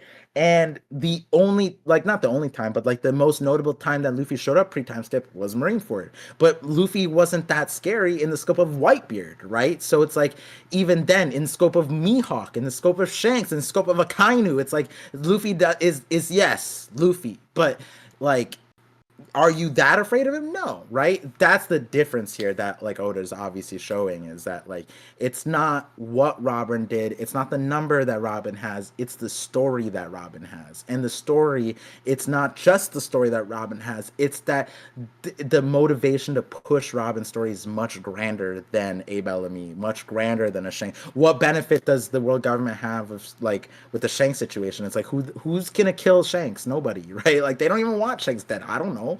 But Robin's a different thing, and I do want to like that comes full circle later on, because it's like I've said this time and time again. I have like an entire video on. It's like the thing that Robin survived is much greater than most other people, right? Like, and it was said here, like she had to fight the world, and the world believed this ludicrous story, and like the thing is, it's like fighting the world that believes in such like that's impossible, right? Like she had criminals not believing her. Now that I think about it, could Robin have theoretically just shaved her head and put bandages over her eyes like Fujitora and just been a brand new character?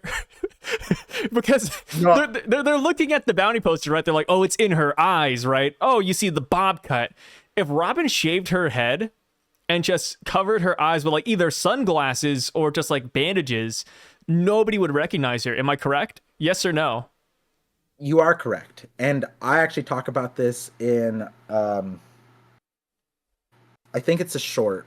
Actually, it's a short about King. What if Robin hid her identity? No, Kind of no, cool. no, no. What if this isn't Robin and her crew? It was a stream comparing. Well, it was. I made the shorts, and I forget if I made a video. It was juxtaposing King and Robin. King, very similar thing to Robin, because he is wanted by the world government. He is like an ancient. He's connected to the ancient thing, but he chose this like leader to believe in, to bring in the world that he wanted, whatever, right? But the difference was in to survive in that world, he chose a mask. And Robin, why? Like the thing is, Robin's kind of silly, because if she really wanted to be protected, just wear a mask. But the thing is, the world that Luffy allows his crew to be in, he allows his crew to live freely regardless of who they are. Kaido doesn't let that happen, because he holed them up in Wano. He's isolated. Even in the isolation of Wano, King still had to wear a mask. Like that's how afraid King was of the world government, even in the isolation of Wano, that he had to wear that. And they had the same thing. They were chased by the world government. They wanted them for similar reasons, so to say, right? That like Vegapunk wanted both of them essentially. Robin, obviously, he wouldn't have done the same things, but technically, he did those things to King as a kid, which we're not Ooh, talking like about. Robin could have But like a gimp suit. yeah, yeah. That'd be In the nice. dad timeline, Robin, she would be King, and she was kind of there. Do you remember pre-time skip Robin? One of the best outfits in One Piece, but still very close to King. And I like Full it, dude. leather. Yeah, yeah. She was one step off of the mask. She was so That's close to a perfection. yeah, yeah, very close. Luffy changed it. How do you feel about that? I'm upset. I still haven't forgiven Changed Luffy. changed your favorite word to trajectory of Robin. The trajectory, full circle. So we see Robin, you know, she's over here Yeah. running from the police. You know, she's going up to cliffs, about to jump off. She doesn't do it, thank God. You know, I still think Robin has the best haircut in the Straw Hats. And we see like a what? No, that was she's about to jump off the cliff. Great hair, by the way. What the fuck? Actual fuck. It's 4 a.m. That I feel was still so bad crazy. because like I don't know, like I mean you know I guess like some therapists would be like, oh, Sai is coping, but there's the whole thing where like I just like making jokes even on like silly things like this, so I was just like, oh yeah, great haircut, Jumping Robin. off a cliff. I think okay, Sai, like I'm not gonna be your therapist right now. Silly isn't the word you want to choose. What's the real word? Difficult, Trajectory. uncomfortable, maybe. Oh What my would be the gosh. trajectory of her fall off this cliff?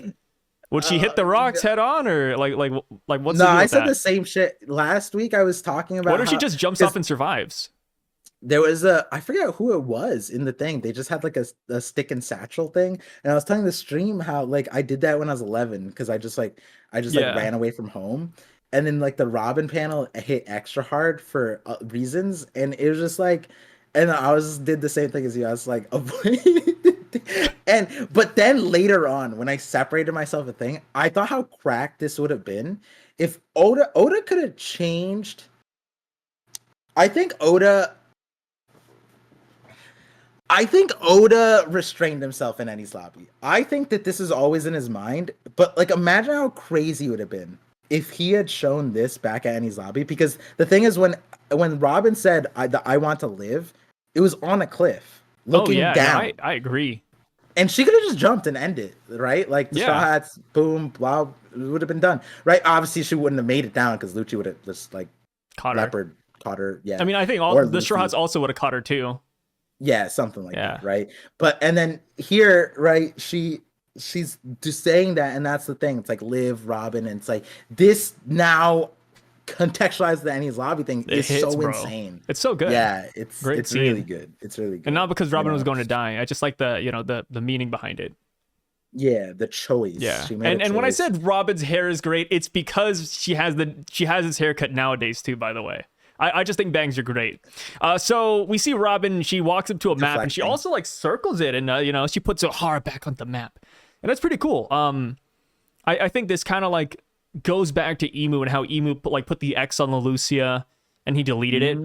It's like the opposite of that. And I remember I brought this up in a review video as well, but we talked about this when we got the Robin color spread where she's playing chess. And we were talking, like, and I think you said, like, oh, who's on the other side of the board? And then we were joking that it's Emu. And it's like, well, I mean, hey, you know, Robin's drawing up islands, imaginary islands that never existed. And then Emu is erasing islands that never existed. It's a great back and forth. Wait, hold on. O'Hara existed. I just want to No, it throw it didn't. out there.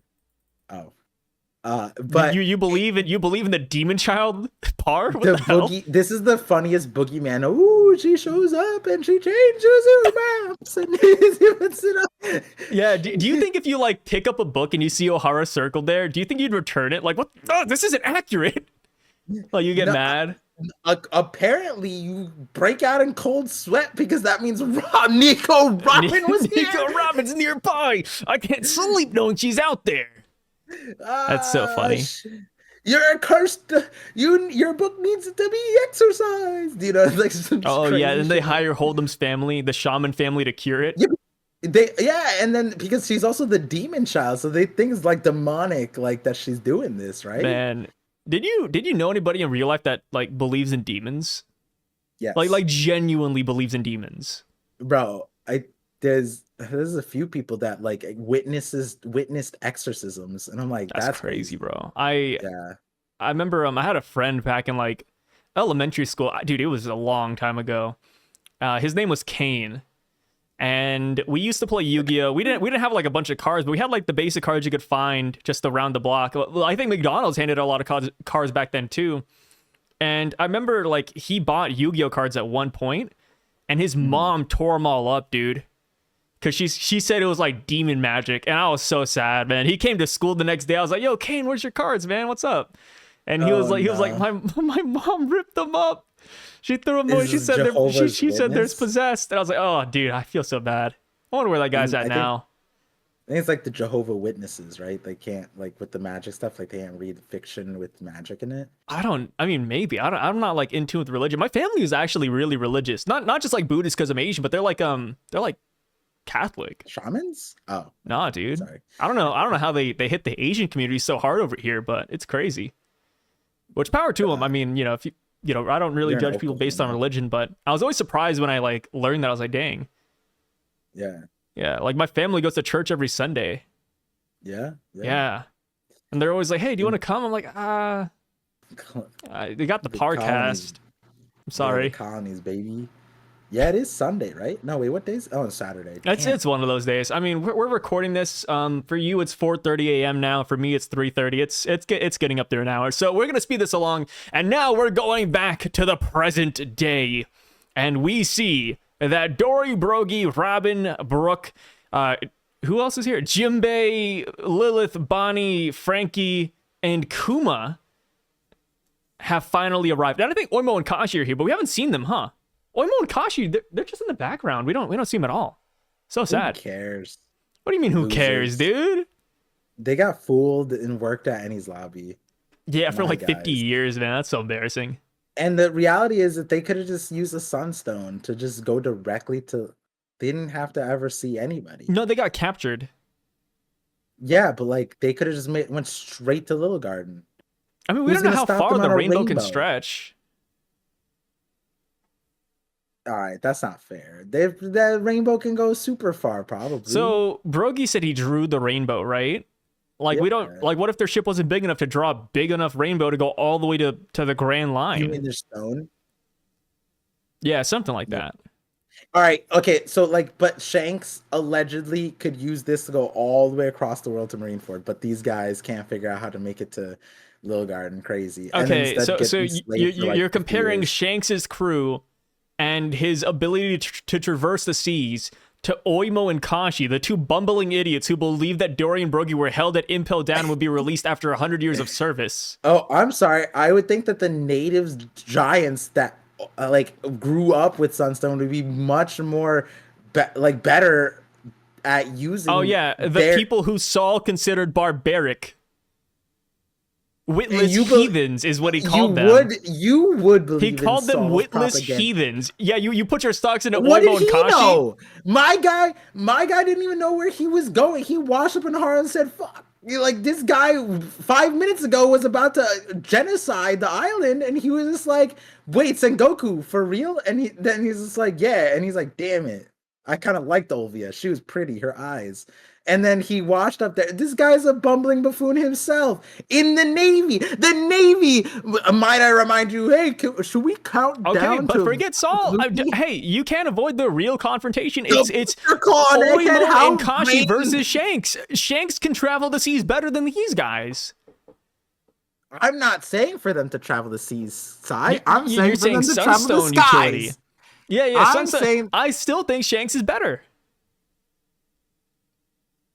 Okay. All right, you win. Shanks is better. It's fine. I mean, how am I supposed to compete with Shanks better? Shut the fuck up, Sai. Okay. It's not okay. Forget Shanks. Building Snake. Shanks is navigator. Would you want Building Snake to take you to Marineford from the New World, or would you rather have Oimo and Kashi take you from Elbaph to Little Garden? I would trust in Building Snake, man. I'm gonna be honest. We know nothing about the guy. He's never talked, but I trust him. Okay, but I'm not saying that building snake is worse. I'm saying that if they're able to allegedly, because you're one of the believers of the rainbow theory that Shanks went there, uh, I'm saying that it's likely possible that most giants, like when the straw hats were like, what, you could ride on rainbows, and they're like, yeah, you idiots, so you could just, what do you mean, rainbows are meant to be ridden on? That's like a giant's thing, Okay, like they wait, wait, should. wait. I got a good one. I got a good one. 2 chapters ago, Hardin killed a deer, and then he looked at Stanson Moose. and said, "Hey, we forgot our sunstone, dude." Oimo and Kashi forgot their sunstone. That's why. Like, these guys they're inept, Par. They're I feel inept. like your giant racism is coming out. A little bit. Yeah, Yeah. I'm yeah. sorry. I mean, I don't even know who Building Snake is. I just know he's not a Because giant. then we're like, okay, Odin's more inept, right? Because at least Oimo and Kashi made it somewhere. Odin crashed 50 times or 37 times, Hey, whatever the it guy the was. guy just couldn't build a good ship. Rest in peace, Odin. Praise be thy name. Yeah. Um, I think the more egregious thing is that we find out Oimo and Kashi could wrestle a Gorsei and they got captured by like no name marines. yeah. I mean, Yeah. the anime has some, the anime could make that scene really funny, though. Let me tell you. The anime could either make it to where Nasujiro was unfazed by Oimo and Kashi, or Toei could make it to where Oimo and Kashi really hold down Nasujiro. Like imagine how much aura Nasujiro would lose if Oimo and Kashi hold them down, and then Nasujiro's like, "Oh, these giants! Like they're so powerful." Like imagine if they add that in. You know that people would be talking about that shit, bro. Yeah, Like people have Nosujiro goes Nasujiro as like like number 1, number 2. Dude, he's gonna be knocked down at like number 4, bro. That's gonna be a bad Nasujiro's like, I day. can't unsheath my sword with these barbarics, these These witless barbarians. heathens. These Yeah, godless fools. this is why we prepared an entire century for them. Like, Do you think Venus he looks in the mirror and he's like, "Ah, God, I was groped by Oimo and Kashi earlier today." dude, yeah, I don't know. I don't I know. don't know, These man. the And it's funny when you Oimo and talk about like Kashi certain characters too, because like when you talk re- about like Nasujiro, Mihawk and Zoro somehow get brought into the equation because they're swords. yeah, yeah, and like it's like Oimo and Kashi were front page characters just like 10 chapters ago, and now Where are they? where where are they? Where are they? And yeah, and guess what, Si? We're on an island full of where are they's. Like, who are these? What are these? Like, this is what the Gorosei was afraid of. Being I specks. here's a stupid side bet. How long do you think it'll be until we see Oimo and Kashi again? Because we're literally on the ship with them and we don't see them. We even have the whole thing where we pan out and we have like the celebration and we still don't see them. All When do you right, think we'll see Oimo and Kashi? How many never. chapters? Oimo and Kashi are less than the new giant pirates. They got replaced. You think so? Yeah, they're the like apprentices on the giant pirates, and the new giant pirates are literally the new giant pirates. Like, we're only see Dorian Brogy, and then the new giant pirates, and then like maybe when Loki shows up, this is what's gonna happen. In order to create tension, instead of using one of the other named pirates, they're gonna use Oimo and Kashi to throw out first against Loki. Oh, and then Loki's gonna lose. Yeah, and it's like, no, Oimon Kashi, The but it people who wouldn't could hold mean as down much if it's just Venus. random. Yeah, if it was just other Okay, named unnamed giants, it wouldn't matter as much. So I was just gonna use Oimon Kashi there. I agree. Okay, that's not bad. Yeah, yeah. I don't That's know how that's a many good one. chapters. You I cooked. just feel like that when the tension starts coming up, it's like Suicide Squad. We're gonna throw them out first. Yeah, yeah. No, I could totally see it. It's like when a good comparison would be like when Jack showed up at Zoe, and the first people that fought him was a Shishilian. No, I'm still It's remembering exactly like that. Yeah. like 6 podcasts ago, you told me that like there was, I forgot what it was, like the sheep, like there was a ram or something on the thing, and he was one of the musketeers or something. I forget, and I was Yeah, like, there's a huh? sheep musketeer. Yeah, something like that. And he was named, and I was like, what? Yeah. Yeah.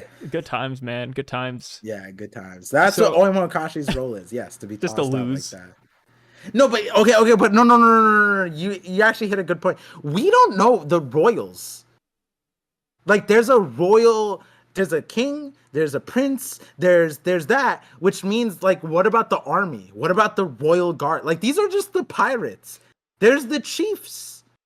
But this is like the So, main like, village. Like literally you can see the castle in the background. So there's a good chance that these are the knights and the guards. Like the thing is that I don't think Elbaph is structured. Like we have to remember, like these guys, like they are big and they are powerful, but I think they give up brain capacity for it. Like maybe if we were to X-ray them, it'd be like 50% rock up there.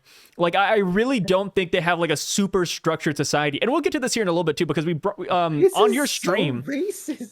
On your stream, we talked about Saul, and you were like, "Oh, like what do these giants actually know? How much information do they have compared to O'Hara and the rest of the world?"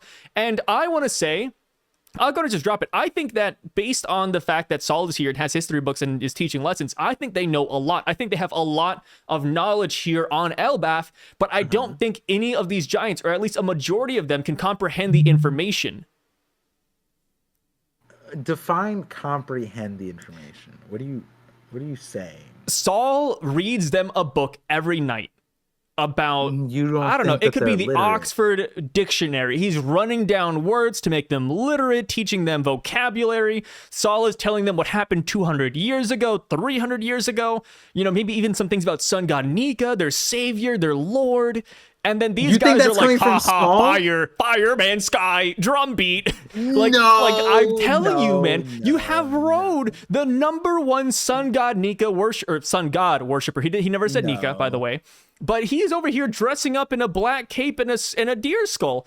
I'm telling you, dude, these guys are not really that smart. They're okay, but I really don't think that if you were to put Dr. Clover on this island, I don't think he'd have any equals minus Saul. Like, dude, you could bring the 20 MDs from Drum Kingdom and they're schooling these boys. Like, that's the thing. Like, these guys are not the smartest. And I think that's the trade-off. They're Vikings. They're fighters. They're men. Par. Me and you, I think we average at about like what 70 IQ when combined, but bring us back to the Stone Age, we're maybe pushing 20. Like that's how it is, dude. Like these guys are not cooking. Which we'll get to that here in a little bit because that all ties in with Saul. But before we get there, the Straw Hats get here and they arrive on the Sval, the mist ship. It kind of reminds me of Kaido's flame clouds. What's up? That's the pronunciation, Sval. I don't know. That sounds right though, right? I don't know. It sounded kind of good. Well, I'm not an expert. I only have 35 IQ apparently. Hey, we both have 35 IQ. We're pushing it. We're pushing it. Maybe on a good day, 36. 36. And Vegapunk Lilith talks about how the climate here is great. Technology, it's all melding. Sea clouds, rainbows, normal clouds, hover. Which hover is so strange to me. I mean, like, are they talking about like hover boots? Do you think we're gonna see like the egghead shoes here? In hovers, yeah. I don't know what that's in reference to, but I'm sure it'll come up. I'm sure. Yeah, at some point. Yeah. Maybe that's how. Like, I'm kind of like thinking that's maybe how we get to like the heaven realm. We just float up there, but I don't know. Yeah, because I mean, but the weird part is like, Egghead didn't have hovers, so like what? Yeah. Yeah, I just like, and then they already talked about Sabaody bubbles, so it's like, probably it's not bubbles and it's not clouds, so we haven't seen it. So, and then it's not like Dom shoes are called hovers. So, yeah, they're just Dom shoes. Yeah, and whatever it is hasn't been shown yet here, maybe, and it wasn't on Egghead, so. Yeah, something weird's going on with that. Like that seems so distinct. Yeah, hovers. Yeah, like Back to the Future. Hoverboard. So the Straw Hats meet the new giant warrior pirates, and it's kind of funny because they talk about how there's 4 of them. They give the introductions, and Ro tries to correct them, saying, "Hey guys, I'm here too. It's 5 of us." That's 5. And I kind of take that as an admittance that he might have been axed from the crew, or do you think he's still there? I mean, listen. How often are you tying up and like crucifying your crewmate? Like, yeah, Luffy was locked up, but that was like that was like one thing. They like beat his ass, tied him Yeah. up. He's chained. He's like Loki at the moment. Us five. I think it's interesting because that just like it means that like Roto still, He wants to be there. yeah, Yeah. and like he believes in Hyruden and stuff like that, which is interesting because if he's like earlier, Goldberg and Gerd were talking about like, oh, like he might like being called the like Loki. Shame of Um, Elbaph. but at the end of the day, Roto didn't choose to be with Loki. He chose to be with Hyruden. So that says a lot, right? Like, why is he choosing? If he's so similar to Loki, why is he choosing Hyruden? And if he's so opposed to the little people and Hyruden is so supportive of them, why is he choosing Hyruden? And him in this moment being like us five, right? Like he's going he's it's in the context of we're your subordinates. So he's saying I'm also a subordinate.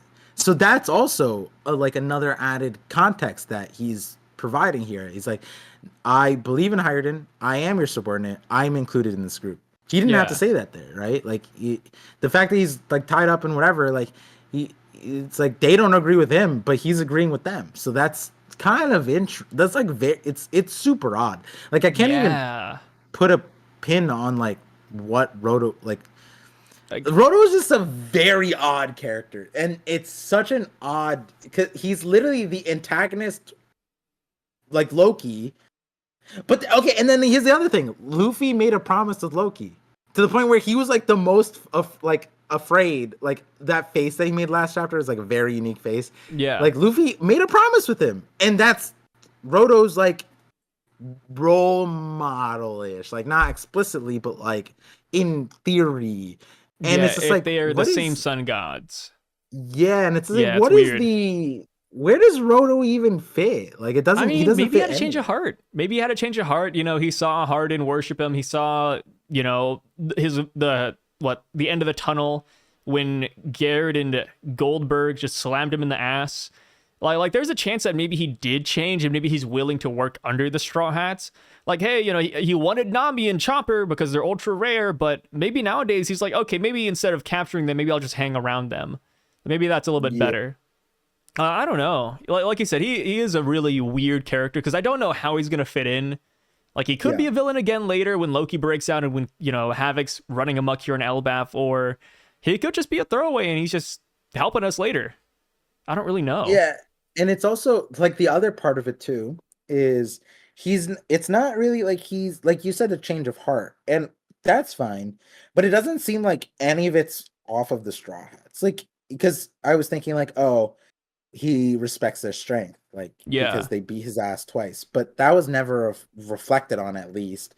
And then like I was thinking like when Luffy says, I told you I don't want subordinates, right? Like, oh, that's interesting. Like maybe that's a line that would like perk, because that was a line that when Luffy's Grand Fleet, when they're like, why we want to be with you, and they like needed it to be like translated essentially, and Barto is just like, so he's saying that the like he doesn't want to be a great pirate like that, like, you know what I mean? And they're like, wait, that's even more admirable, right? yeah, There's nothing like that here from Road to hear Luffy and then reflect on. There's nothing like that, right? I would say the conversation that Loki had with Luffy would be more fruitful towards that kind of change. Like the exposition that Loki got of Luffy, like, damn, this guy is strong, brave, confident. This guy's cool. You know what I mean? Road didn't get any of that. Like, he just got his ass beat. There's no reflection. He's tied up. Luffy hasn't even like acknowledged him. I don't even. Does Luffy know what he looks like still? Like, I don't think Luffy like, comprehends it. I don't think half the Straw Hats comprehend it. Like that's how insignificant Road is, and I think that might be why like we're wondering all of this too, because Oda doesn't want to spend time on Road. He's like, do I need to yeah, develop this guy? Like it doesn't matter. Like it's Road. Come on. yeah. And then at the end of the day, the two hard ones is like Nami's pissed because the whole changing thing, which whether addressed or not. But like, how come Chopper's not mad? My guy was collared up, like I'm telling you, Promised dude. Like, Neverland. I think this is what people kind of wanted, right? Like, people are like, oh, why are the Straw Hats running their Yonko crew?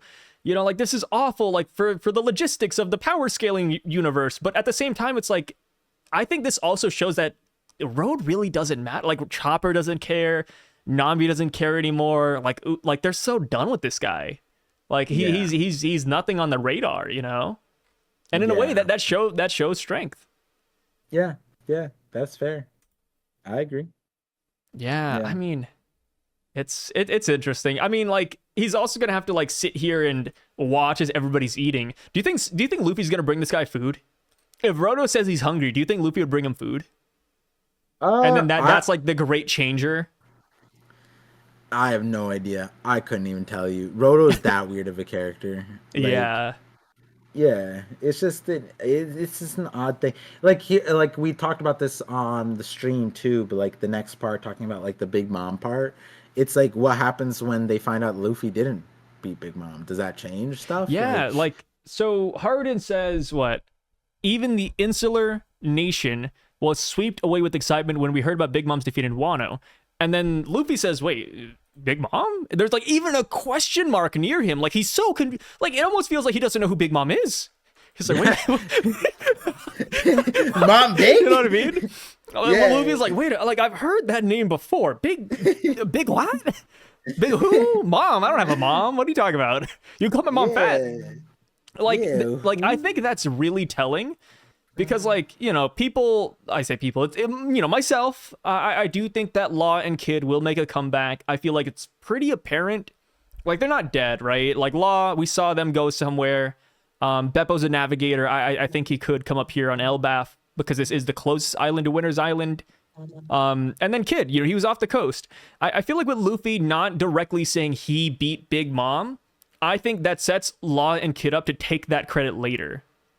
I think that's what Oda's aiming for, right? Because we were wondering like, oh, do you remember back when Shanks beat Kid? And we were wondering like, oh, well, like why is this happening? Well, why is what's his name? Why is Dorian Broggie doing this if, you know, Kid did them a favor? Well, like would Dorian Broggie have acted differently if they knew that information? Now we know that they did not know. Right? This is an insular nation. We don't know the events. Like, you beat Big Mom, Luffy. Like, that was their conclusion. They didn't even think about Kid or Law. So there is a chance that maybe, just maybe, Luffy tells them what really happened, and then they see Kid or Law, and they're like, hey, these guys, you know, let's welcome them too. They're invited to the table. I think that's actually very possible. Do you think that Shanks knows? Knew? Oh, yeah, Shanks... dude. I mean, you see, Dorian Broggie... Like, dude, this goes back to the racism, man. Like, dude, Shanks knows. He knows. Like, we automatically assume Shanks knows about the whole thing. But Dorian Broggie and the Giants, no, dude, these guys don't know about Law, Kid. What the hell? That's what I'm talking about, man. Like, these Giants are kind of silly. That's more on Shanks, though, than them being bumbling buffoons. Fair, but I would also argue it's not Shanks' responsibility to tell these guys the 411 about like what's going on in the news. Like, hey, by the way, the United Healthcare guy's dead. Hey, wouldn't this be discrimination though because Morgan doesn't print paper big enough for them? I think so. Somebody's mentioned this. They're like, oh, like they said they were laughing at the thought of Saul reading tiny books, and I was like, wait a minute, you're cooking. Like I literally Saul would have to read these tiny ass books. Long time ago. Yeah, like how does he do this? Like, do they print big things? And clearly not. Because Morgan's racist, but also it'd be really expensive. So because Morgan's is racist. Yeah, and then the question becomes like what you said, like how does Morgan's know if they can read or not, right? So then what would be what's the ROI of printing like 1,000x size paper for like one giant, and you have to print like 10 times that, so it's like, or 100 times or 1,000,000 times that, and then it's like the amount of paper he's spending on Elbaph is probably dwarfs the rest of the world, and pun intended. But the thing is, like, also when it comes to this conversation too, I think you're right, because I don't know who said it. I think I'm just assuming it's like Gerd or something. Or it could be anybody else, honestly. They're like, hey, Hiredin, save the chit-chat for after our toast. Normally, like, the toast would be like, to cheers to the saviors who took down Big Mom. Luffy would be like, no, that wasn't me. I ain't toasting to that. That's some trash. That was Kid. Yeah. And they're like, what? kid. And they're like, yeah. And I don't want you guys to be my supports either. I said that before. I ain't toasting this. And Zora's like, give me that drink then. You know, like that's kind of what happened, right? So like they're gonna try to toast to like, yeah, here, hoorah, here ye, took down Big Mom. Woo, our heroes, our saviors. And they're like, no, wait, no. Whoa. We didn't touch Big Mom. We don't move like that. We're taking credit for what we did. You know what I mean? And then like that's when like Usopp starts telling the tale of how he faced off Big Mom and Nami was there and they stood their ground. You know, they're gonna hype up and Usopp's gonna be like, yeah, I took on Big Mom. You know, like that's what's gonna happen, right? And then so he gets a little bit of the credit, stuff like that. He's like, yeah, I remember seeing Big Mom. Oh man, she ran from us, right? Like that's what's gonna happen easily. Oh yeah. Yeah. I could totally see that happening. I mean, we have to remember too, back in Wano, there was a scene where Usopp lied about like the Conqueror's Hockey thing, where they're like, oh, you know, like whose Conqueror's Hockey is that? And then Usopp was like, it's mine. I did this. If it was actually Big Mom, maybe Usopp takes credit for that, like you said. Yeah. Like he's the Big Mom killer. Yeah. It's gonna Usopp's gonna Usopp versus Lawn Kid for the fame. Yeah. Crazy times we live in, man. Give him the 3 billion. Give him 3 billion. Let's go. And then Gerd kind of talks about how Big Mom was your friend. Kind of unfortunate. Yeah. And I agree. I mean, you know, if you find out your best friend's like a killer, it's like, damn, you know, what are we gonna do? Yeah, but like she was I still like I want to wait for the officials on this, but there she's like, oh man, the people of Elbaph can't forgive her, but me, I could. Yeah, let me see. What does TCB say actually? TCB says she did something that the people of Elbaph consider unforgivable. Yeah, so it's like it kind of separates her from the people of Elbaph. Like it almost makes it sound like I could look past it, but the people of Elbaph, they couldn't. Killing old chiefs like that, no way, you know? Yeah, I can't believe this BS. Yeah, that's fair. And I kind of rationalize it too. Like, you know, if it came out that you were a serial killer, I'd be like, damn, not Par, man. And then somebody takes you out, I'd be like, man, why Par, dude? He's like my best friend. You know what I mean? Yeah. I'd be kind of heartbroken. I respect Gerd. Yeah. I definitely, some more Gerd. Yeah. I'm glad she's our guide. Imagine we had like Oimo and Goldberg Kashi as our guide. Oimo and Kashi, great choice, right? Like, yeah. Or should we say horrible choice? Yeah. Gerd is A1 Oda. So we get like a whole shot of all the giants. We got a lot of these guys here, man. They're all celebrating Luffy's arrival. It's kind of cool. In the background, we see like this bear thing on the left of Dorian Brogy. Kind of like hidden in the background. Kind of interesting looking. Giant bear. Yeah, it's a giant ass bear, dude. This is a huge bear. A huge ass bear, bro. That's not. Yeah, it's crazy, what man. The heck? I don't know why he's there, dude. No explanation really. I mean, it makes sense. Like we're in we're in Elbaph. We're gonna see a lot of big animals, but my God, is that guy big? Yeah. Whoa. I like how you keep on going back to look at it. You're like, holy my God. No, not the bear. Oh, okay. What are you looking at? Look at that panel of people, right? And look all the way on the left. There's like this hooded dude with horns. You see that guy? He looks like Assassin's Creed. Maybe that's the holy knight we were looking for. Yo, he looks suspicious, dude. Yeah, he looked kind of sus, dude. I like how you thought I was looking at the bear. I'm like, what the hell is this boogeyman here for? Yeah, he looks kind of scary. Yeah, like I don't think I could sleep tonight. The assassin of Elbaph. Oh, maybe it's like like in Japan. Was it Japan? It was Japan. There's like one white American samurai named Ron. Okay. And he was just there, dude, and he was like wearing knight armor, like medieval knight armor. Like maybe this is their Ron. Maybe. Yeah. Maybe it is. Yeah. Shout outs Ron, man. Yeah, the guys, go take a look at this panel. That Yeah. guy is scary. Yeah, look He's at the looking at far me. left. Let's move on. I'm scared. Yeah, I want to go home, please. Yeah, this is like, see, this is what I'm talking about. Like Robin or this guy. This guy scares me way more. If I had to live in this village and that guy was my neighbor, I don't know if I'd be scared of Robin. That's fair. Yeah.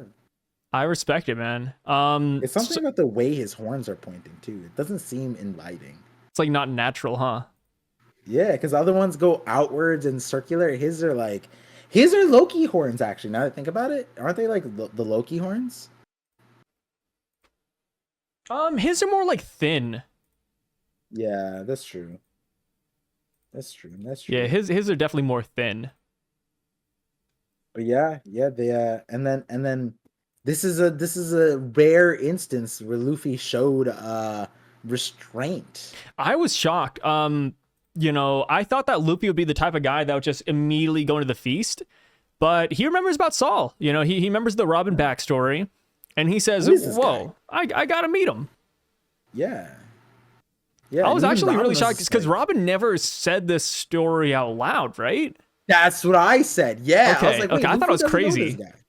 Yeah, because I brought up the Enizabi thing. I was like guys, like the flashback was us, like in Robin's head, but it's not like Robin was like narrating it to the Straw Hats like across like the ravine, and then they're like, oh man, Saul's such a good guy. Darishi, like that wasn't happening, right? Like it was just and then like Robin's also not the type to like retell that story like out loud either.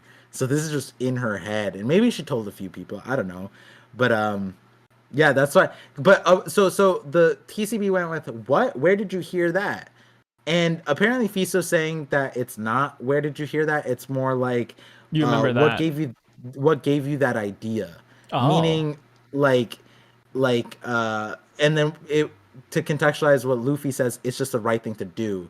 Meaning that she's surprised of like his like kind of duty bound senseness of like, oh wow, like that's different. Like what, Captain? Like no food and you're gonna see my captain? Who told you to do this? Like, and he's like, no, it's just the right thing to do. That's kind of like more of the nuance. So he said he's gonna change it for tomorrow. I know why this feels so weird. It all makes sense. It ties back to the beginning of Elbaph Par. Okay. This Luffy is a hallucination. Do you see the axe on his back? I think it was a sword at one point. Now it's an axe. This isn't Luffy. Come on, dude. Nah, if you were being honest, wait, did it come up yet? Dude, Brook is sus, dude. This is 3 in a row. He goes, my brain is bugging out, and he didn't go, but I don't have a brain. Yo, he didn't do that. All right, he hasn't been making jokes, man. This ain't Brook. The last chapter is he said like, man, that's driving me nuts. Oh wait, I don't have nuts. Yo-ho! He didn't do that. And then the one before that, he didn't go. I think it was like, oh my. Maybe like, he's matured. He dropped the gimmick. Eyes. No, dude. No, Brook dropped the gimmick, man. I mean, what can I say? Maybe he's not a skeleton anymore. Maybe he's Kozuki Odin. No, wait, Sai. What's up? He has an ass skirt for her panties. Cause it's big panties, man. Humans and giants just don't like. He asked Big Mom. Big Mom was human. Yeah. Big Mom is still a human. She's not a giant. Brook is racist. He didn't ask Smoothie. He didn't ask Smoothie. No, you knew it was. He didn't ask Smoothie. Nope. Brook only has eyes for women, human women. Nah, that's crazy. That's crazy. But yeah, dude. This could all be a hallucination. I'm joking about that, by the way. So they go off to see Saul. Yes. We see the Warrior Spring, the Owl Library. Love the names, by the way. Warrior Spring kind of implies that this is where the warriors come to take a bath. Kind of weird. That it's right next to the school. I'm just imagining like, you're a scholar, you're like over here all preppy and snooty. You're like, I just got done reading a book. And then you look outside, you see like barbarians taking a bath. You know what I mean? Like you're over here with glasses, Poindexter ass looking self, and then you go outside and you see like some guy with chest hair just dropping water on his forehead. But besides, the people bathing and the people studying are the same people. I think they don't mix, the scholars with the barbarians. Like, okay, be honest. Do you think Dori, Brogi, Oimo, Kashi, Hard, do you think those guys are actually spending days at the Owl Library? Yes. Yep. No way. You think those guys are getting lessons from Professor Saul? Be honest. Well, no. They had a version of Saul, sure. They didn't build this place for Saul. You don't think so? That'd be nah. You don't think they built the Owl Library for Saul? Nah, they had this stuff before. What? No, dude, they so built this for... Okay, the waterfall and the spring, I think were always here, but I think they recently built the Owl Library. Well, I don't know. I guess there's no indication, but still, like, it's headcanon. It's conjecture. But I don't know, man. I mean, okay, so the Owl Library. Okay. Well, there's an easy way to find out, right? Yeah. It's when we go inside how big the books are. Oh, yeah, because if there's big books, then that means it was a long time ago. Yeah. But if it's small books, then it's just Ohara. Yeah. Okay. Yeah. Yeah. Next chapter, we're gonna whip out the ruler, man. We're gonna measure the books. The Owl Library is an interesting name because it you're a fellow Avatar: The Last Airbender fan. I immediately thought of the owl from the desert. Yeah, I forgot his name. Cool. That was one of like the cooler characters. Yeah, he's kind of an asshole though, huh? Yeah, but like he's some like goons come into your thing and it's like, man, stop fucking up my shit, bro. Like, I feel him, No, they never effed it up. He was just mad that they used it for like, eliminating other nations. He's like, oh, like, who was that one guy? General Zhao came in and looked for the solar eclipse so that he could wipe out the water nation. Oh, I hate humans. Why are they always like this? It's like, dude, he didn't do anything with the library, though. No, I'm saying, like, they keep fucking shit up. Like, stop reading my books and making, like, this is just fiction, brother. Why else would you pursue knowledge if not to wreak havoc on the world? Your enemies. Yeah, exactly. Yeah. It's like reading the art of war by Sun and not going to war. Yeah. In a way, now that I think about it, the owl kind of became kind of like the people, right? Because he's destroying his books. Yeah. Yeah. Interesting. He became what he always hated. So do you think we'll see a giant owl here? Like, do you think the name has any namesake? Okay. We already saw one, Piper. Yeah, but do you think we'll see like a sentient talking owl? Oh. We go inside and the owl is like, who do you want to learn from? Fruit? I don't know. That'd be crazy. An owl devil fruit? Zoan? Ooh. What if we find out that Saul has a... Oh, no, never mind. Oh, wait. Maybe this is going to be one of the 5 only flying Zoan devil fruits that they talked about back in Alabasta. Yes, oh exactly. My God, you're right. It's perfect. Yeah, no, that's huge, dude. And the power isn't to fly, it's to spin your head around 360. That'd be a crazy ability. It'd be like, you'd have no blind spots, right? You'd be like Neji out of Naruto. Like if you get punched, you'd be the best boxer because you could get punched in the jaw and just spin your head around like a cartoon. Oh, and then their like neck goes up like a cartoon too. Yeah. See? Yeah. See? I see the vision. No, that's good. That's good. That's good. This is a great one. Like Luffy would never get a great punch off. Yeah. Like Luffy he'd be so stumped. He's like, what do I do be about like, this is harder than fighting the Gorosei. It never feels like I hit anything. No, remember how he dropped that about the Seraphim? He was like, oh, these guys are more durable than Kaido. My God. Yeah, these guys would give Kaido a run for his money. Yeah, dude, people were losing their minds when Luffy said that. He didn't say that exactly. It was like something close to it, though.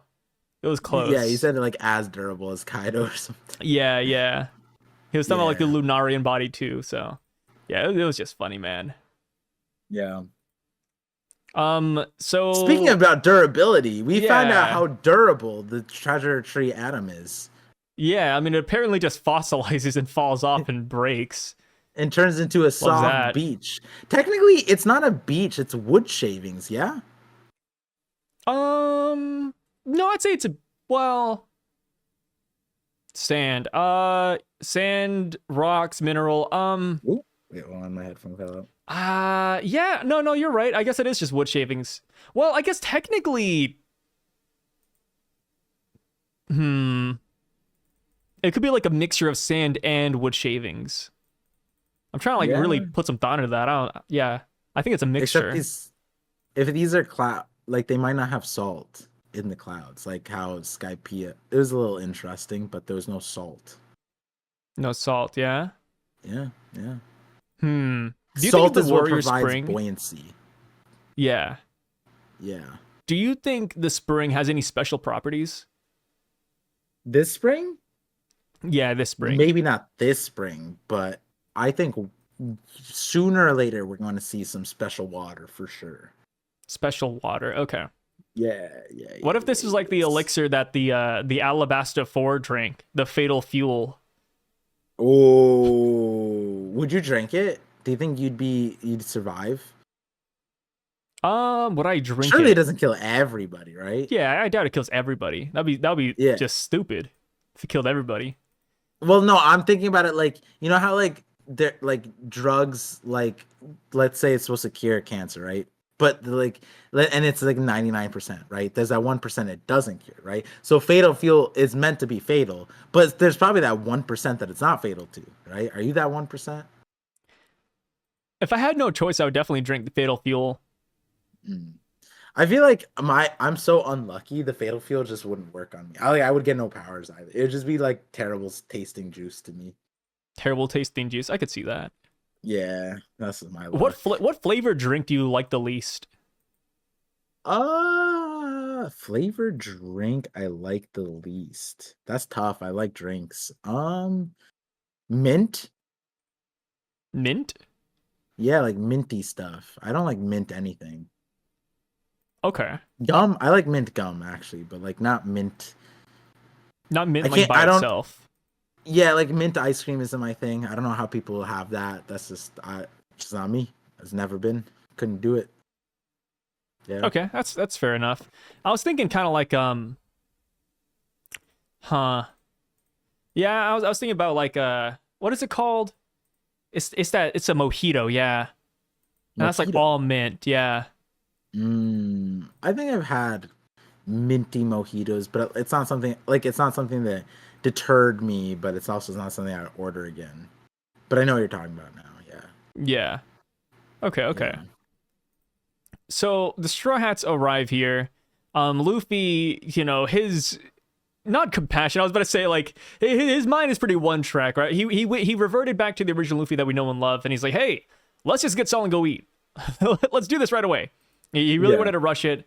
Nami stops him, and Robin just walks up to Saul. But we get some really, really, really bad news. Saul died. Yeah. Saul is dead, dude. Just now. Yeah, literally just now. Yeah. He's not surviving. He can't get back up. Yeah. Apparently, And it's Saul not that he can't get up. It's more that he will never get up. never get up again. Yeah. Imagine if she ran at them saying, "Emergency! Saul died." Saul's gone, y'all. He just died, guys.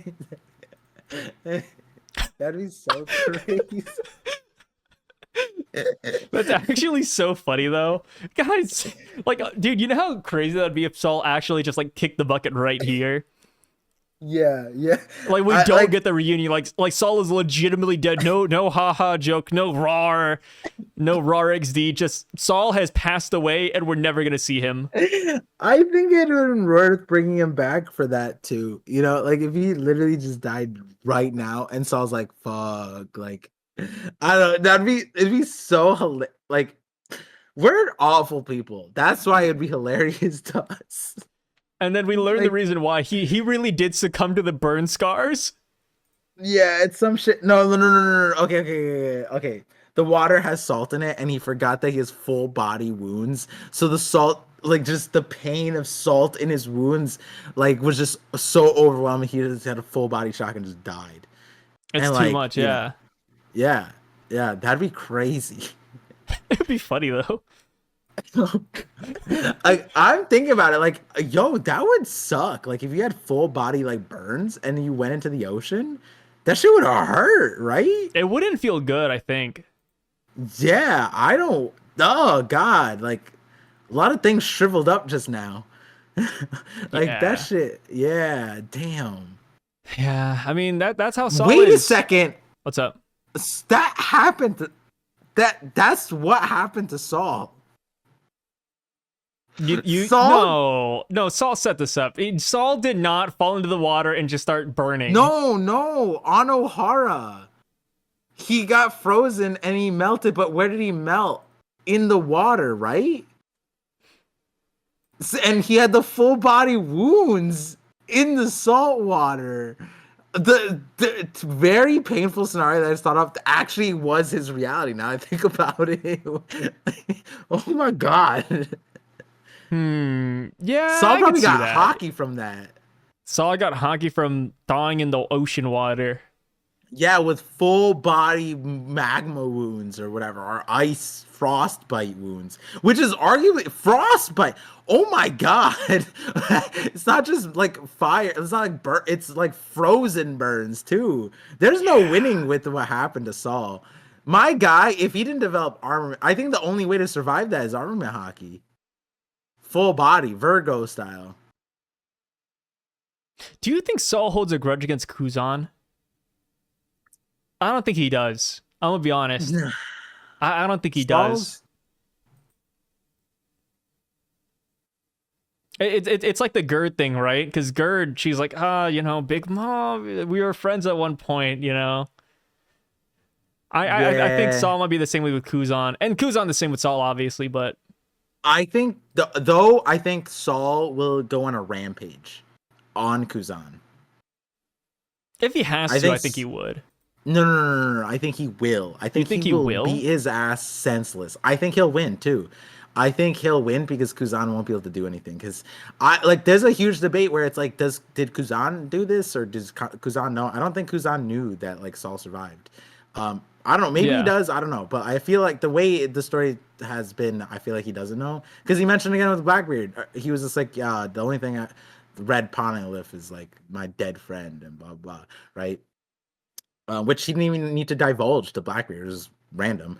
But the reason why I say that is because Kuzan was all on his ass, like, I'm so disappointed that you chose the wrong path of justice. And then, flash forward, Kuzan is with Blackbeard, and Saul's gonna be like, you goofy Saul ass could be the motherfucker. one person who brings him back. Kind of, I do think that Saul- Kizaru, for example, if Kizaru sees Vegapunk and that they're alive, I think Kizaru's gonna flip, dude. I mean, same with Kuzan. Like, imagine the No, final but I war. think- The most impactful characters are Saul and Vegapunk. No, but that's the thing. Like Kizaru knows what side Vegapunk is always, right? Yeah. Whereas like the difference would be if Vegapunk lives and then like Kizaru's fighting with this like with I don't even know who would make sense, but in this scenario, Kuzan is like, justice, how dare you betray justice, blah blah blah blah blah blah blah, blah justice, this blah blah blah blah. And then he joins Blackbeard, and Saul sees that, and he's like, you killed my ass and joined Blackbeard. You really did that shit. That's why I said, like, I think Saul would literally go on a rampage. Like on O'Hara, he Oh, was like, hey, come back to your senses kind of thing?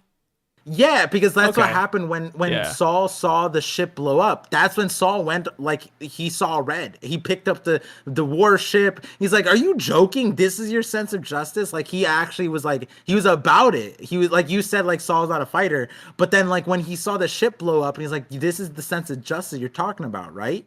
And he was about to beat his ass. Obviously, the difference is there, right? But like now, I think that like if he sees Kuzan in Blackbeard's crew, Saul's about to beat the brakes off of Kuzan, and I think Kuzan would be so shocked at seeing Saul alive that he wouldn't stop him. He would just be like, "Fuck!" Like, Nah, he right though. Like this does look really bad. Like I This killed looks him awful. and I'm now with the pirates that are gonna destroy the world. Like this I what am I supposed to say? You know, the only thing he can say is like, all right, get your hits in, Saul. Beat me senseless. That I think that's what it is. I think Saul Yeah, like Saul would go nuts. genuinely, Saul would bring Kuzan back. Yeah, yeah. Because Saul is the one thing that would like make Kuzan feel like embarrassed about where he's at. Because he didn't feel embarrassed when he saw Garp. Garp was like, "Man, you're spineless. You're weakless. You have no confidence. You know, fight me with your bare hands, you loser." And Garp was just like, "I'm the loser. Look at your protege. He's the real loser." And then Kobe's just like, "Honesty, impact." And then Kuzan's like, "I still won. Whatever." But Saul, that's a different story, right? Like Piers, he killed him. He still feels bad about it. Then he joined Blackbeard. He was hesitant about it. We don't know the whole scope. Saul's alive. Saul's like, I stuck with my guns. What did you do? You went back. You're a spineless coward loser. And Kuzan's like, yeah, my bad, bro. I didn't mean to like kill you. Like you're alive though, and Saul's like, yeah, but where your morals, not your dignity's dead. No thanks to Kuzan. you. Yeah, some shit like Yeah. that. It's gonna be good. Oh man, I want No, I that, like man. that. Yeah. So, do you think Saul's gonna leave this island then eventually? Because that's kind of what it implies, right? Saul leaves the island and he Yeah, I think like Saul's role on Elbaph is already like when we found out that he was here, I felt like okay, this is gonna sound odd. I'm also really tired, so take that with a grain of salt. It's just like a Saul on Elbaph. Yes, I know he's a giant, right? But like he's here for the Ohara stuff. Based off his dialogue, him being on Elbaph, it's not the oddest thing. And we need to know why he's here, or not why here, how he like acclimated. But like largely, Saul was tied to the Navy. He had a revolutionary type of thing. He was more like even in this thing, he's like we scientists, like kind of like putting him on the tier of Vegapunk somehow. Like passing on the O'Hara stuff, right? Like it feels like he was always going to be like one of the main Navy people if you were yeah. alive, right? Like main people to make the Navy turn coat, right? Because he was the first. He defected. He solo defected. He didn't need anybody else to like band with him either, right? So like he did that.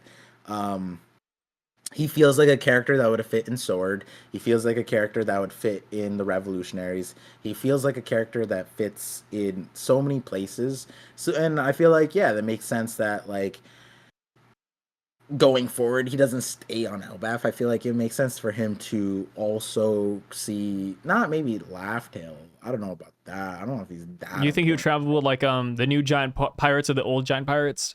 Well, that's the other thing. We don't know his relationship with the new giant pirates either. Like, we still Well, don't know they how kind of acted like they were on good terms though, right? Like, hey, bring Saul back, dude. You're gonna go see Saul? Ah, love that guy.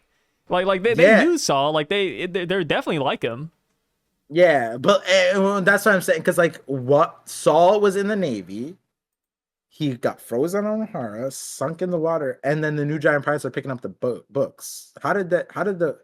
Where did the team up happen? You know what I mean? Like that. That's I mean, they could did just play like the giant card. Like, hey, you're a giant, I'm a giant. Like, let's help each other out, man. Yeah.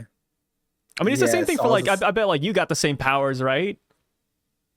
but Saul also called them savages, like a day, like that day. Yeah, but it wasn't recorded. They don't know that. You think they looked at the Twitter history or something? Come on. Dude, imagine Robin popped up and be like, "Hey, did you call them savages?" Oh, Like dude, imagine how hard that would go. They bring Saul back, and they're like, Saul, look at these barbarians, all right? Look at Yeah. these, look at these dumbasses. Yeah. Let's get away from these savages, right? So Saul, why are we eating at the same table as these low IQ dimwits?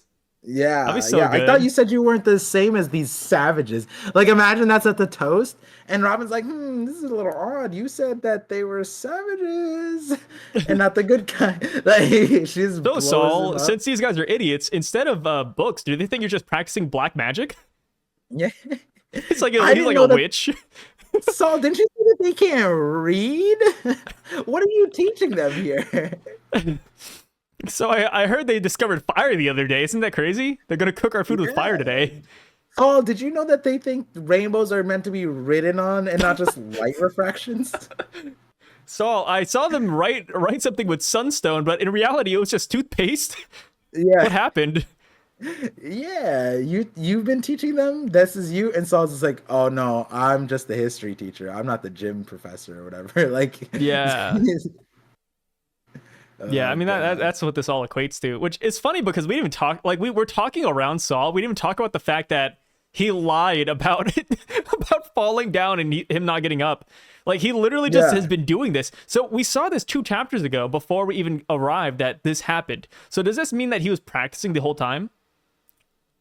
I Like don't he's know. just practicing this skit, or do you think he just does this with everybody at this point? Saul. I feel like Saul had many options in life, and at this That sounds point, um, ominous.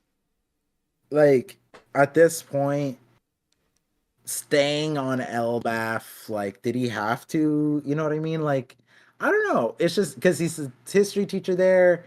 Like, Robin's alive. I, I'm not saying that he could have done differently. I'm just saying that, like, I don't know. I don't know. I don't even know what you're getting at. I was just asking if this is a good gimmick, brother.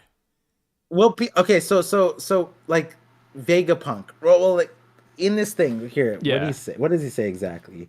We're skipping a little bit and we'll get back to it. But he goes,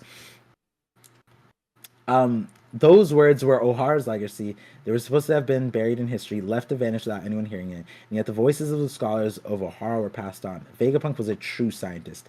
He refused to preach about right and wrong, but in the end, he still risked his life to tell everyone. O'Hara and Vegapunk took a huge leap of faith. I'm sure their sacrifice will shape their future, right? And Yeah. I was just thinking about like just now. I was just like, dang, like he really like, oh, Vegapunk did it. You know what I mean? Like he separated himself, right? He's just like, oh, I can't do that. You know, I'm not gonna help in that. And I get it because like he's like dead to the world, so he couldn't be on the thing. But it's just I don't know. I just feel like could he have done more? I don't know. It's just was this the only path? I guess just sit on O'Hara, teach some kids some history, never try to see Well, Robin. you got to remember, Saul was never that smart himself, right? He called the giant savages, Yeah, but he himself was never like, some mastermind genius. Like I think he spent these 22 years learning what the scholars learned and what they knew. yeah. So I think that's what it kind of boils down to. But I was talking about the gag though, like Saul, pretending to be dead. Oh, I mean, like I said on the stream, like that was just it. I just kind of like went by it. I was like, whatever. Ah, It was fair enough. nice. It was a I like the cliffhanger, dude. I would have made this a cliffhanger. He really like pulled the wool on us, man. yeah. We got I we mean, got but we we got also bamboozled. we we also said it a little bit where it was kind of like it doesn't make sense because we're like, why can he not get like he can't get up, but she didn't like the person didn't say that he died. Like he didn't say that they're unconscious. He didn't say he was sick. He just can't get up. So then we were like, wait, why can't she just pick him up?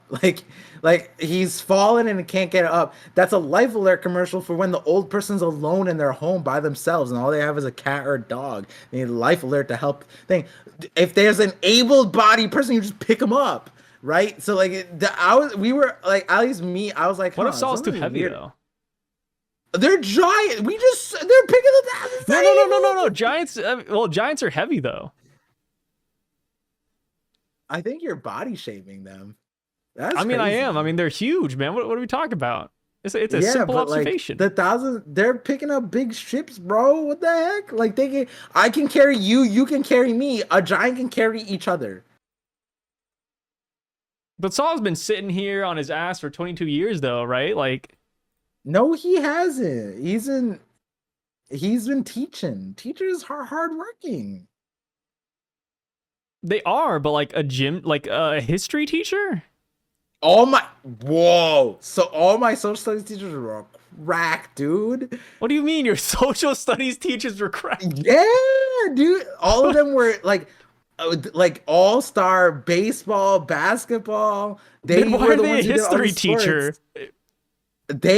I don't, You, you asked them. They you have were Shaquille cold. O'Neal as your history teacher. No, yeah. I forgot the guy, Mr. Yule, I think his name was. Oh my Like the god. Christmas Yule? I don't remember. I don't remember if that was his name, but he was like this, like 6'5" built jack dude, and he was so cracked, like it was insane.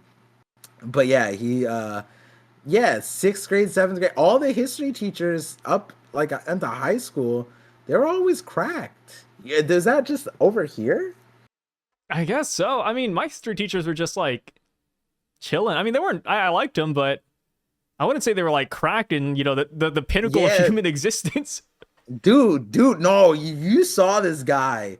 He was like, and it wasn't just him. It was the history teachers on field day. They went crazy. Nah, dude. I mean, then again, I live in Oklahoma and we have like a crazy obesity rate here. So yeah, maybe Yeah. I think that's also part of it. But yeah, when I think of history teacher, I don't think of like Whitebeard, like for example. No, yeah, this guy was like prime Whitebeard, No, you 100%. comparing your teacher to Prime Whitebeard. No, dude, I need to see him like as an adult. But like, if I asked my like best friend, like, do you remember this guy? He'd be like, yo, he was Do you terrifying. remember Whitebeard? Yeah. We played And then they say dodgeball with which him, one. and he did not hold back. He like that shit hurt. It hurt. It was crazy. It's crazy, dude. Yeah, So, yeah. I think he's a Saul- wrestling coach too. God, you multi-talented, huh? Yeah. So Saul ends up screaming at Robin. Nice little one-to-one callback to O'Hara. We had Yeah. another one like this, right? We had like a one-to-one callback too. I Not mean, with O'Hara, but I several. forgot what it was. It was like on Egghead. Am I crazy? In reference, like Sentimaru talking about the refresher, like that stuff? I The don't blowing know. up?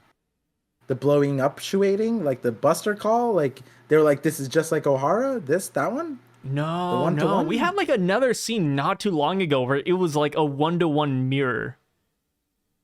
Yeah, maybe I'm Of crazy. What characters involved? I don't even remember, dude. I was hoping you Okay, know. you see, but you're saying one-to-one parallel, and it's a One Piece. Like there was many. No. Like shot for shot, it was exactly the same, but the characters are aged up. On Egghead for Yeah. O'Hara? Well, it doesn't have to do with O'Hara. Just like on Egghead. Oh. Yeah, it was just like Egghead in general. Yeah, I don't know. Well, yeah. Forget I said anything. Hopefully somebody knows what I'm talking about. Yeah. But yeah, I mean, no. I'm sure. I don't doubt you. Yeah, I think I that know. exists. I just don't know what you're talking about. Me neither. Because you gave no context. I mean, it's like it's like the Norn thing, right? Like it's like the ghost of the past is haunting me with this one. I don't know what I'm talking about. Yeah. Yeah, but Saul ends up yelling at Robin. Robin again is unfazed, and they kind of just beat around the bush and catch up, huh? They don't even do like the whole like hugging thing till like at the very end, which I really like. You know, the emotions are it's there, but it's like a well, right? It's like overflowing. Yeah. They're just it's letting like it fill up.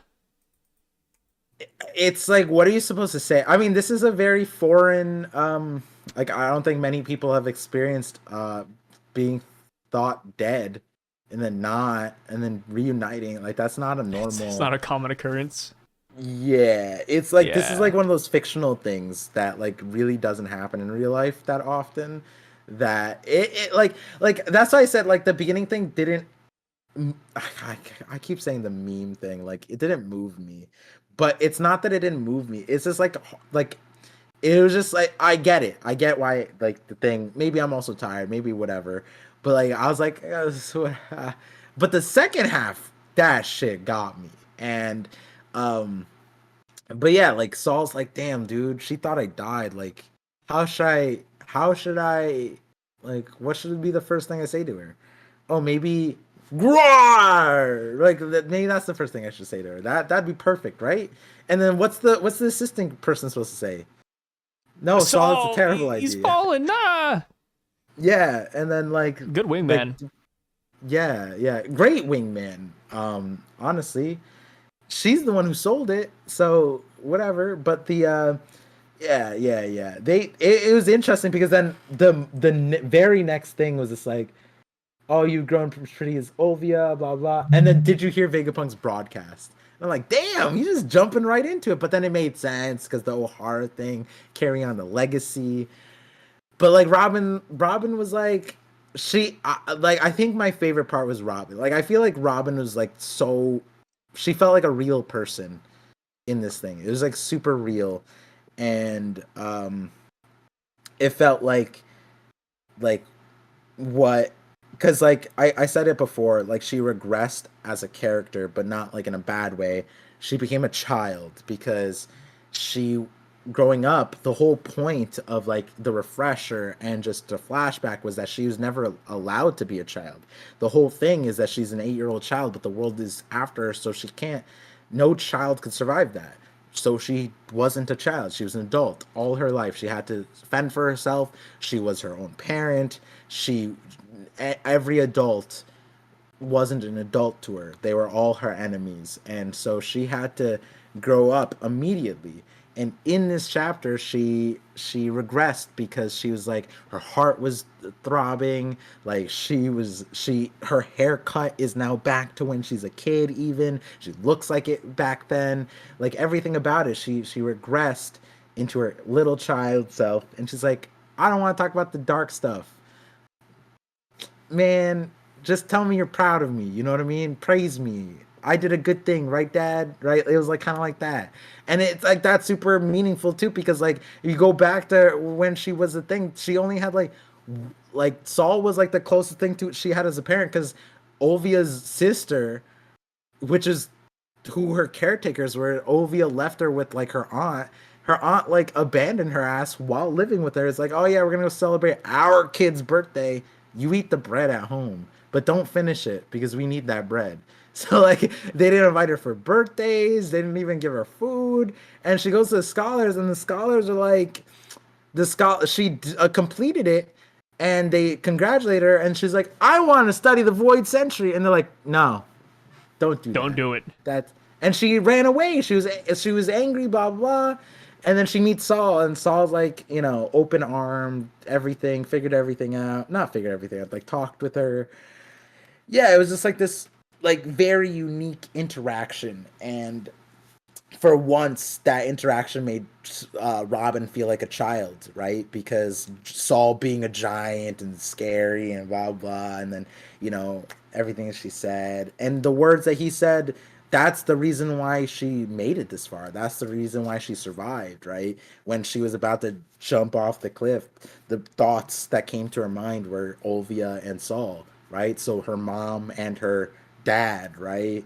And so it's like it's just so heavy and like light and wholesome and meaningful, and it's like coming from Robin, like the super stoic serious person that like has the comedic relief scenes where she's the only person that like relates to Luffy in those weird moments, like haha, I see what he's saying, pineapple head, like that kind of stuff.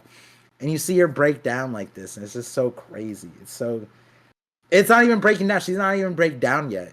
She's just like she just wants to be praised, and it's just, man, this is phenomenal, right? Like when people say it's like, oh man, why did Oda bring back Saul? This is worth it. Like this is 100% worth it to give Robin this moment. This is the only person who could give Robin this moment other than Olvia. And even Olvia wouldn't even make sense. It could only be Saul. Olvia said 2 words to her: you must live. Like that's it. Other than that, Robin didn't even know who Olvia was, right? So, yeah, yeah, this is incredible sequence of events. Yeah, I mean, there's also the whole thing where like imagine the opposite, right? Like imagine if Saul was dead. We would come to the House of Owls, and instead of Saul being on the beach, it would just be a tombstone. Yeah, We would yeah, get Robin visiting Saul's grave. yeah, and no one would be able to praise her, and she wouldn't be able to be this giddy little girl again. You know? Yeah. I Yeah. think, by the way, I think I'm thinking of the Rob Lucci and Luffy clash because it's like a 1-to-1 thing of like Edie's Oh, lobby. yeah, yeah. Yeah, Yeah, 1-to-1. Yeah. yeah, that's what I was thinking of. It took me a Yeah. while because I was also like looking. I was like, dude, what is it? Like there was some 1-to-1. Like it showed the fist, the face, and then the clash right below. So that's Yeah. why I thought of that when I saw Saul because it was like the reaction, the scream. Hmm. But Yeah. yeah, no, And I agree. Like this is a situation that you don't really see in real life, but I think we can all feel the emotion, right? We all know that Robin really struggled. I kind of wish that I'm sure you saw it, but Law is getting a light novel right now. There's a couple of volumes of mm, it already out. oh, And I kind of wish that Robin got one. Because we know like yeah. we know Robin's backstory, right? O'Hara, we know Baroque works, but before that, I would love to see the first person that took Robin in and gave her like an organization, a home. And I also want to see how she met Crocodile. I feel like there's so much there that a light novel could really cover. But for the Law one, it's Yeah. pretty cool. I'll cover that in a different video, but there's only a few, bullet points out right there for it, but out for it right now. And all we know for sure is that Law found two of his crewmates on an island after defeating like a crazy 60 million berry pirate guy with an animal skull. Hmm. It's kind of wild. And yeah, that's all we know so far. There's going to be more details later. But yeah, Yeah. Robin has so much to her character. I definitely think she's always been one of my favorite Straw Hats. Yeah. If she fell off a little bit when Easily. she didn't have the bangs, but when she got them back, I was like, oh my God. Now I remember why like she's one of my favorites. Yeah, I mean, the thing about Robin that I don't a more awake version of me could debate this endlessly is that there's I don't think any of the Straw Hats really would have survived Robin's childhood. I don't think any most people, period, because like at the beginning we talked about this in a comedic way where it was just like, bro, people couldn't sleep at night. Yet there's 6 billion berry bounty people out there. There's 1 billion berry bounty people.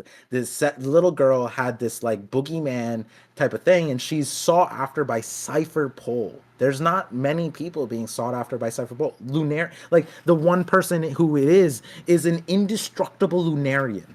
I'm sorry, like Robin's not indestructible fire flying guy that like immediately as a child is gang recruited by a Yonko, right? Like that's like it. Like Robin didn't have any of that, and she survived. You know what I mean? She escaped, survived, learned, and thrived. Even like thrived is a terrible word in this instance because of what you said about like all the organizations she had been in. But like the context was is that not only did she go into all these organizations, she toppled every single one of them. That was what I think the Lucci and the Cypher Pole had said to the Straw Hats. Like, do you even know Nico Robin? Do you know that every group that she joins Fell apart, dude. crumbles? Yeah, and it's like, It's well, like a that's girl because joining a boy Robin. band. Like that shit, dude, it goes south quick. Yeah, exactly. And the thing is, it's like it was 100% accuracy because Crocodile also failed, and like the difference being is like the intention. Why was Robin joining? Was she joining with the intention, or was she like that? That's what's always crazy with like it's kind like because I say like she'd be the only one to survive, right? But then you have Nami. Nami survived Arlong, but like I don't want to power scale trauma, and it's like what Nami went through is crazy too. But like Robin did it multiple times apparently with like multiple versions of Arlong to the point where she got to a warlord. You know what I mean? And like Arlong was like a warlord's pet. You know what I mean? Like Arlong wasn't A even like warlord's brother. not barely. You know what I mean? Like you Nah, know, dude, like Arlong was right there with Jinbei. Jinbei was shocked when he learned that Arlong went down, man. yeah, but like they lil broed him. You know what I mean? Like he's Yeah, like fair. yeah, like Fisher, Tiger, and Jinbei were like Arlong. Like you know what I mean? Like Arlong had no power to stop them. You know what I mean? Like and even was it like I feel like Arlong shows up to Hody Jones before even the pills. Hody Jones at that point is like, No, dude. I stopped right there. Hody, if Arlong were at Fishman Island, I think he could stop. I think he could stop Hody Jones. dude, that's Don't so say that. sad. Don't. That's so sad. You're saying post time skip main villain, not Arlong level. Dude, Hody. Okay, think of it like this, right? Shanks and Luffy. Shanks is powerful. It took Luffy a long time to get close to Shanks' level. Hody Jones and Arlong are the exact same thing. Hody Jones looked up to that's his dude. That's his idol. That's his idol, Arlong man. got washed up in Kokoyashi Village. But we got to take power scaling into consider. Like, dude, the time, like the amount of time that Arlong, like, he could have trained, right? 2 years is a lot. Like, imagine Arlong post time skip if he like never ran into Luffy. That guy would be like, I don't know, like Shishibukai level. My God, dude, Hody Jones would be so scared. Hody Jones would want to join his crew still. Hody Jones wanted to join the Fishman Pirates. Yeah, until they got watched by pre-time skip Luffy. Yeah, and then that's why. I mean, Hody Jones never held a grudge, but still, I'm just saying, man. Like we can't disrespect the long nose. Do we think that it's because like pre-time skip Luffy versus Hody? Like, okay, actually, no. No different. pills. Hody Jones in Kokoyashi Village. I think Luffy would win. Okay, no steroids though. No steroids, and you got to subtract 2 years of training from Hody Jones. What were the 2 years of training? What did he's a great white shark, bro. Like he didn't have the gimmick where my nose is unbreakable, and then Luffy breaks it. Like Hody Jones is like Hody Jones base level. Like he really just showed Arlong feats because all he had was the water bullets, right? No, he had crazy. Like, I guess he was underwater, so it's not as fair. Yeah, it is hard to. You know what? Like, not that I'm gonna walk back my Arlong Hody Jones thing, but like Arlong has way more aura too, man. Arlong was cool.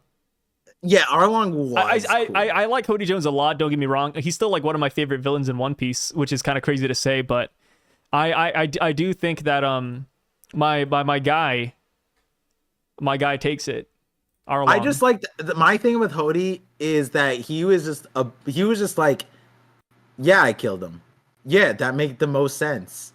Why not? Like, you know what I mean? Like, there's so many times where it was just like we were just like, yeah, that person should have died. Like, we said this about King and Queen and Udon. It's like, no, they're not living. Kill them. Like, Hody would have been like, yeah, they're dead. Like, what are we doing, guys? That's what it's like. Like for Hody's plans, it's like, yes. Killing this person makes sense. Ancient weapon girl must die. Like, what? And he's right. Why would you keep her? You'd kill her. But think about Arlong though, right? If Arlong were put in that position where he beat Kaido's pirates and, you know, King, Queen, Jack were you put him in that position, and I was like, Hody's? And then you said King, Queen. I was like, what position are you putting Arlong? So no. You were saying Hody Jones would kill people, right? Yeah. Arlong would utilize them like Nami. Like, he would use all of his slaves to the best of his abilities. And he'd get betrayed by them. I mean, maybe. Hody was running, bro. I'm saying Arlong had a great operation, man. He almost took over Kokoyashi Village.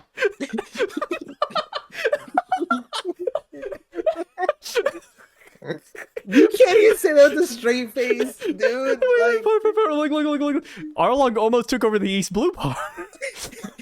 the weakest sea in the ocean.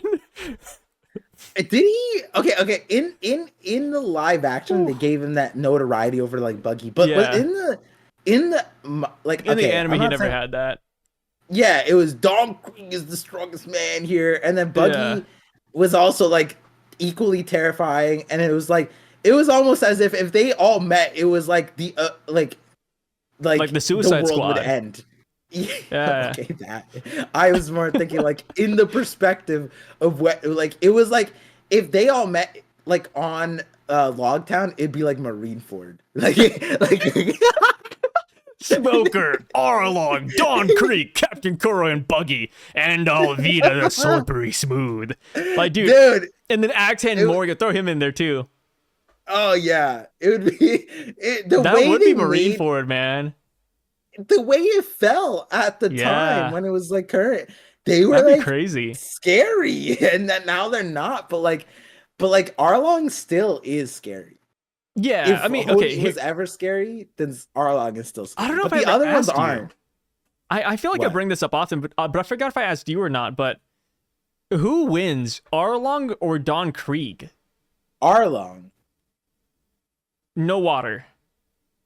All right, what the fuck? Dawn Krieg doesn't have water either. Where in One Piece are we? Alabasta. Like Arlong and Dawn Creek fight in Alabasta. Who wins? Isn't that a hard nerf? Yes, pick desert land for the fish guy. So dry that the people there are shriveled up. Like you're putting you're just, what are we doing? He's getting fried on land. I think he loses to the land. He doesn't lose to Don Creek at that point. Okay. How about this? How about this? Cook on Don Creek's armor. They fight at Marineford. Okay. Who wins? Marineford. Like on the ice? No, just at Marineford, like on the land. But there's water nearby. There's water nearby. The water. Okay, listen. Like Don Krieg liked fighting in the water. Like he was some weirdo. What do you bro. mean? He never once hopped in the water. Okay, not on no, but he was taking fights he shouldn't have. Like he was just like, you know what? This debris of ships. You gotta admit, that's some Conqueror's hockey level stuff right there, man. No, it's some dumbass. No, shit. dude, no. Luffy does that all the time. Okay, Luffy. Okay, Luffy's in chanclas and like in a Don Krieg is in a full suit of armor, fighting on like Don scraps Krieg of wood. What kind of dumbass are you talking? Even though Don Krieg's armor got ripped off at the end, guess what happened? Just like Luffy, it impelled down where he, woke up in Conqueror's hockey. Don't touch my friend Bentham. Dude, Don Krieg, unconscious, stood up and he said, I didn't lose yet. I am the pirate fleet admiral. It took Geen coming in and multiple crewmates to stop him. You're telling me that's not Conqueror's hockey level? Come on, dude. That is like a progenitor. That's like a sign. Like if Rayleigh saw Don Krieg at the Bratier, dude, he might have trained his ass, bro. Okay, do we think that Arlong's nose can break Don Krieg's armor? Can Arlong's nose break Don Krieg's armor? After 3 hits, yes. What? What's so funny about this? What's so funny? Okay, explain 3 hits. Why? What do you envision here? Luffy punched Don Krieg multiple times for his armor to break. Like 8, I think. Yeah, he hit his armor a lot for that to break. Okay, whereas when Luffy was going to crack Arlong's nose, he did that first try. Yeah. But I mean, obviously, like we're talking about like the side of a sword versus like the point of the sword, very different. But I still think that it would take a couple hits to break Don Krieg's Woot's steel. Steel so rare and powerful that we've never seen it again in the series of One Piece. It has Woot's steel has made the same number of appearances as the Sunstone. Think about that. At the end of the day, for a minute, just think about this. It all comes together. Dude, we are on a chapter about Robin and Saul. At 5:50 a.m. So Arlong, Don Krieg. You said, hey Par, guess what? My camera won't die in the course of this recording. Brother, I think it's about to die. You're gonna kill the camera so we can end the conversation? You asked me if Arlong and Don Creed, bro. We're 1 page away from the end of the chapter. And I think it's really telling that you never once answered the damn question because you don't know. Your voice cracked. I know. I know. Nah, Saul. Okay, It's getting late. Bigger question: Saul versus Arlong. Saul versus Arlong. He was a vice admiral. Saul.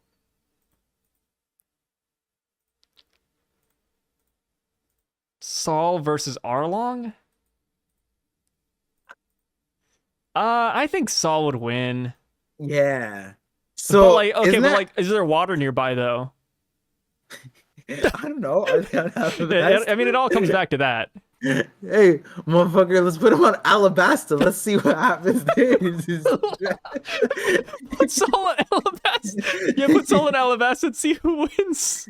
Like, that's your version of balancing Arlong. Apparently, let's put him in the desert. No, I just think that it's unfair to have. It's unfair to put Arlong in a fight if there's water nearby. That's like saying have Arlong fight Saul, but also Saul is fighting with all the giants of Elbaph at his side. Like, that's not fair. I think if you make this hypothetical, right? Whoever saw Arlong Alabasta, I think Arlong would break the fourth wall. Look at the screen. Are you fucking kidding me, bro? This is a joke. Am I a joke to you? I mean, you gotta remember, Arlong almost took out Strawberry, and he was a vice admiral at the time. Yeah, Strawberry. We seen this guy actual fight? Like, actually Strawberry? Fight? He's the guy with the really tall hat, right? Or yeah, we've never seen him fight. It was off screen. He beat Arlong. I need to see that. I need to see him pull out. Do you think the Wit Studio remake's gonna flesh out that fight between Arlong and Strawberry? It better. Like Sukuna versus Maharaga. Yeah, we need to validate, because the thing is, like, Fisher Tiger raiding Marijois is going to be. We need to see that, like, bro. Yeah, that's in that flashback, and it's prefacing Kuma, like, all this stuff. You know what I mean? Kuma's about to do it. The Revs did it. Wait, did the Revs do it already? Yeah, the Revs already did it. Yeah, the Revs already did it. So, yeah, we got to see that sauce. It's 100%. Like, come on. Yeah, show us Fisher Tiger. Dude, imagine if they make Fisher Tiger super powerful. Like, because right now, I think the reason why we don't believe Fisher Tiger is because he's so weak, bro. Like, the guy's cheeks, man. Like, I love Fisher Tiger, but let me tell you, that guy's ass, bro. I'm ready for them to give him fight. Black Lightning. Dude, yeah. I mean, what he did, like, that's just like Don Creek, it's a Conqueror's hockey level feat. Yeah, he's gonna. I just feel like they're gonna completely retcon. You know what? I want them to retcon. Imagine they make Fisher Tiger human. Dude, why? What? I don't know. Like a bad retcon. This is great. I meant power-wise. You're like, yeah. What if Fisher Tiger was just the dude who painted himself red? What if Fisher Tiger was a giant? No. Go back to the human one. What if Fisher Tiger was just a human acting like a fishman? Oh, what would the alternate dimension version of Fisher Tiger be? Like, if he was a giant, would he be like Gianter Lotus? What? Gianter Lotus? What does that mean? No, because he's Fisher Tiger, but he's a fisher because he's a fishman. So if he's a giant, he'd be Gianter. And then instead of tiger, it'd be like lotus because it's a flower that represents tigers. Wouldn't that be Amazon Lily, though? When did the giants have flowers in their name? We have GERD. We have gastrointestinal reflux disease. All right, fine. What about like human lion? What are you talking about? No, dude, grasp the straw part. Like, okay, Rodo. No. Loki. No. Think of it like this. I'm saying he's named Fisher Tiger because he's a fishman, so Fisher, and he's named Tiger because he's a tiger shark. Now spin that as if he was a human. He would be humaner lion. Wait. No. Run it back. What kind of fishman is Fisher Tiger? He's a tiger shark. Look it up. I Look don't it need up. to. Why would I look it up? I don't need to. Why would I look it up? Tiger sharks exist. I never said they don't. Yeah, he's a tiger shark. Well, why'd you make me look that up? No, It's a real no, thing. Look it up. No, look it up. What Look up tiger shark what? is? Look up Fisher Tiger. I did. What am I No, looking you for? didn't. Yes, I did. What the? I wanna hurt you. Sorry, I wanna hurt you. What tiger shark is red? A red tiger shark. He's a sea. I mean, this logic's probably failing. He's a sea bream fish. He's not even. He's not the fish that I see on Wikipedia. Oh no, it is red actually. There's a red one. Yeah, the one in Japan is actually more red. Yeah, I told you. I was like, You said he's Fisher because of fish. The tiger because of tiger shark. I was like, hold on, bro. Hold on. Yikes. All right, so I mean, just back to it. I'm just saying, like, Fisher Tiger's gonna have Conqueror's Hawk. He's gonna look great. You know, we're gonna see the Raider Maurice Raw. He's gonna be crazy. Yeah, I want him to like I want them to fully retcon his character and just make him do like the most like I need. You know what? The thing that came to mind. I need to do the Trump assassination thing. Fight, like he comes back. Oh yeah, like at the very end. Fight. Oh, Fight. okay. Wait. Here's a good one. If Jinbei and Arlong ever fight together, we so on your live stream we talked about a lot of duo attacks, right? We talked about which we have two last things to talk about after this. By the way, we got Saul, Man Marked by Flames, and then the missing leg.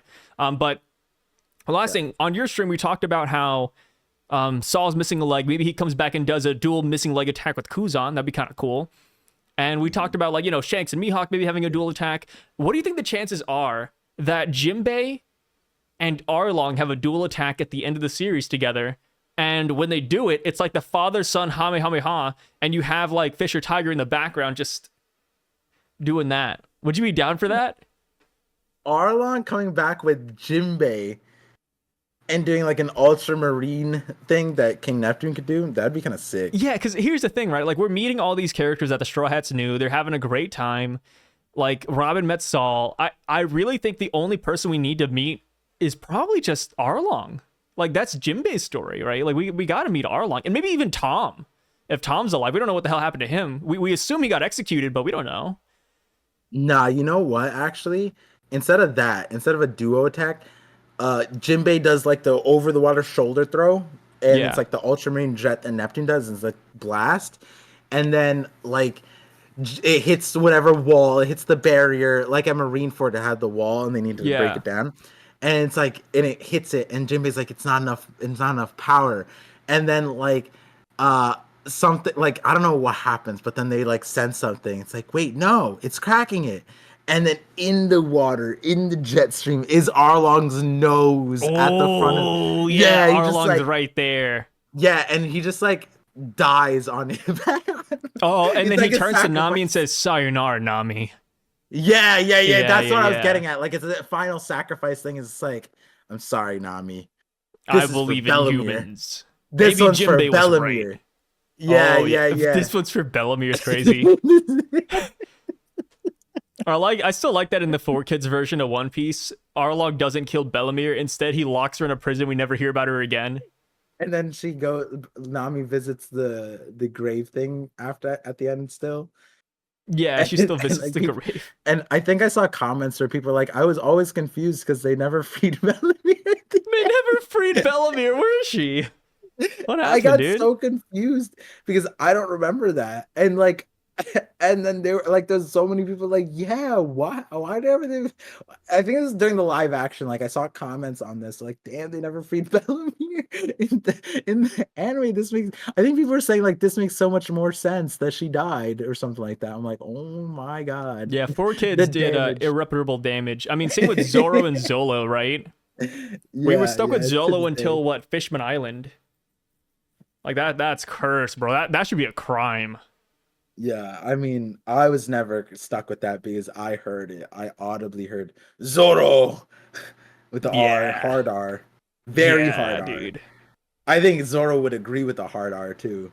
Oh my god. So Saul, we kind of already brought it up, but Saul is missing a leg. Do you think that's because a cannonball hit his leg, or but you said he might have fallen in the ocean too hard and his leg broke because it was frozen still? No, not that. It was that people were saying that like his leg broke and that tipped him over.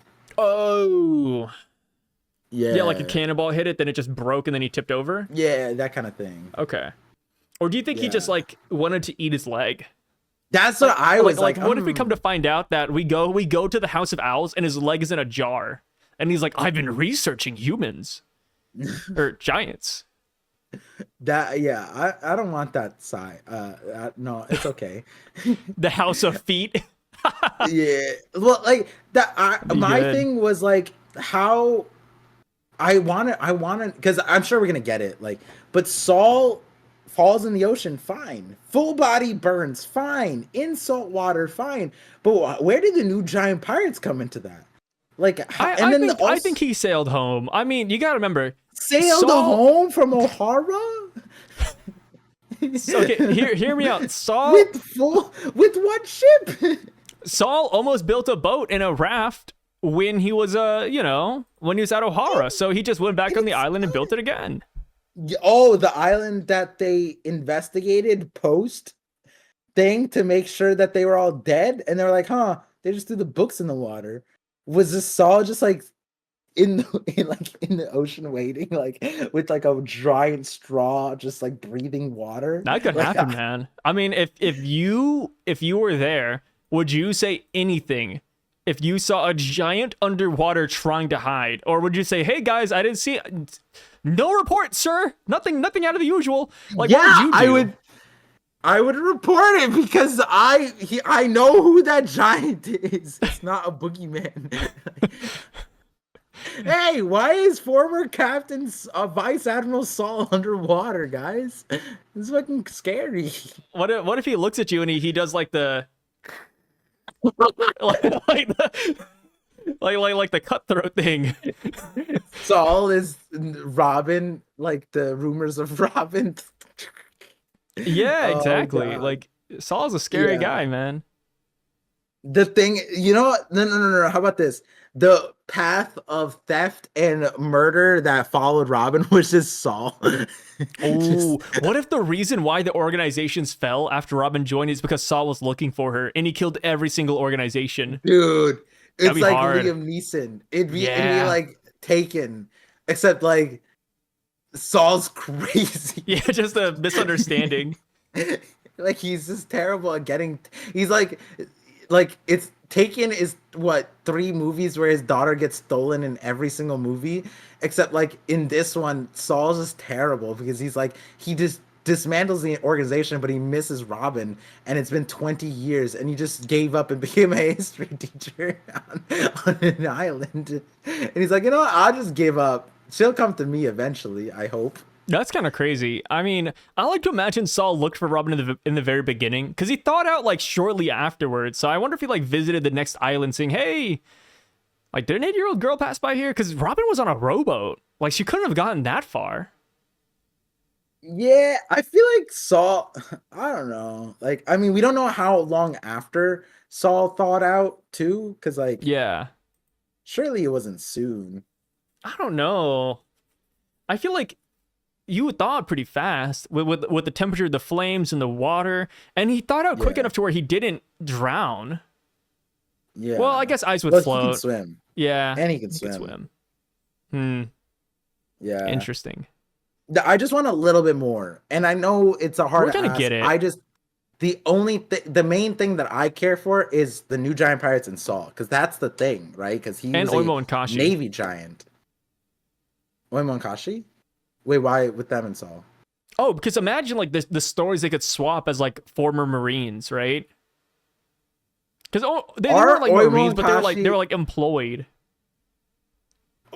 They were employed. They were employed by the world government. Why is that funny to you, dude? Damn, we have very different definitions for employee. Under they duress. Were working, man. Hey, your captains, their life sentences are hanging over your heads. And it's it's funny, like it chapter 0 or something like that. They're like, huh, I think it was like Roger will never come here or something like that. Or was it Whitebeard? I forget. Like they were just like, I guess we're fine. They'll never come here, right? I like that that was Oimo and Kashi's biggest threat. I think that's very telling. Like, Oimo Yeah. and Kashi said, oh man, I hope Roger and Whitebeard don't come here. Like, dude, they weren't worried about anyone else. I think that's really saying something. They weren't worried Oimo about and Kashi- Kaido. They weren't worried about Big Mom. Not Roxy's a back. Well, I guess You that know was like, what? around Roxy's fail. Or fall. We but- haven't seen their Hokoku sovereignty. Ooh, yeah? They might split the sky just by winding up. And you know what it's like, you know, it's like Dumb It's and like when Dumber, right? Gohan- It's like a buff. Like you get stronger the dumber you are. Like that's a I stereotype was- in anime. I was in well, I was gonna say the lower rung you are, it might be more easy to get the power, like Goten, right? Like the more Oh. diluted, yeah, it's like they can from Like hybrid birth. Saiyans are stronger. Yeah, Doran Brogy, newer generation stronger. Yeah, exactly. I see the vision. Yeah, yep.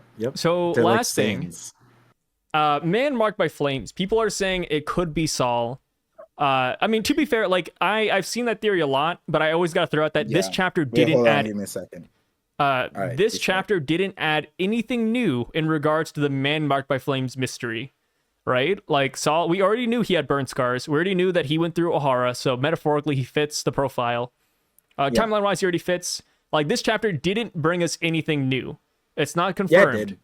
Did it? No, What? it brought us something brand new. What? My guy's the history teacher here. Okay, You were saying that history he's te- well, moonlighting. he brought the books back. I mean, we kind of already knew that he was a No, bookworm.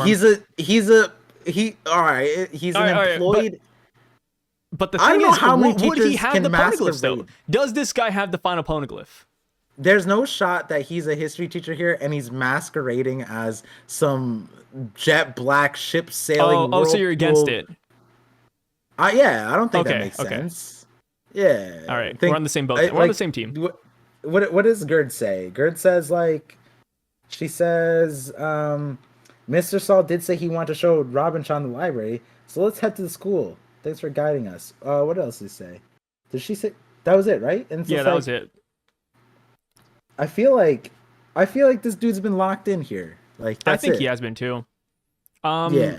I feel like he will have a couple of poneglyphs though, but not like the road one. I think he definitely has the Ohar poneglyph. So we'll probably learn the name of the ancient kingdom if that's the case. And if not, he has the books, which I'm sure they wrote it down. So he has their Also- research at least, and whatever poneglyphs are here on Elbaph inherently. Also, like, my guy sucks at escaping the Navy. Like, I don't trust him to do that. He tried, he landed on a Buster Call Nation, and then, like, he tried to make a raft. That shit didn't, I mean, it, like, and he's also a giant who's wanted by the world government too. Like, Yeah. if he's dead, so why would he, unless it was for Robin, why would he jeopardize that, right? It wouldn't make sense. Like, and the reality is that he failed at protecting her once. It's not like Saul would be any better at protecting her after Ohara. I mean, right? it's also like It'd I make it feel like worse for her. when it comes to the man marked by flames as well, we have to take into consideration why they would be taking one road poneglyph. Of course, they took the one road poneglyph that is easily accessible, right? Just Fishman Island, super easy. But Yeah. like, why that? Why gatekeep? Saul back then didn't really have a reason. He didn't know those. Yeah, and then not to mention, you know. when Also, it comes to here's the that, thing. He only took whoever was there. They only took the red one. They left Joy Boy's apology, so they know what they were doing. And here's the other thing, is that the Oharans did not know about the red poneglyphs. That Only is the like blue ones. 100.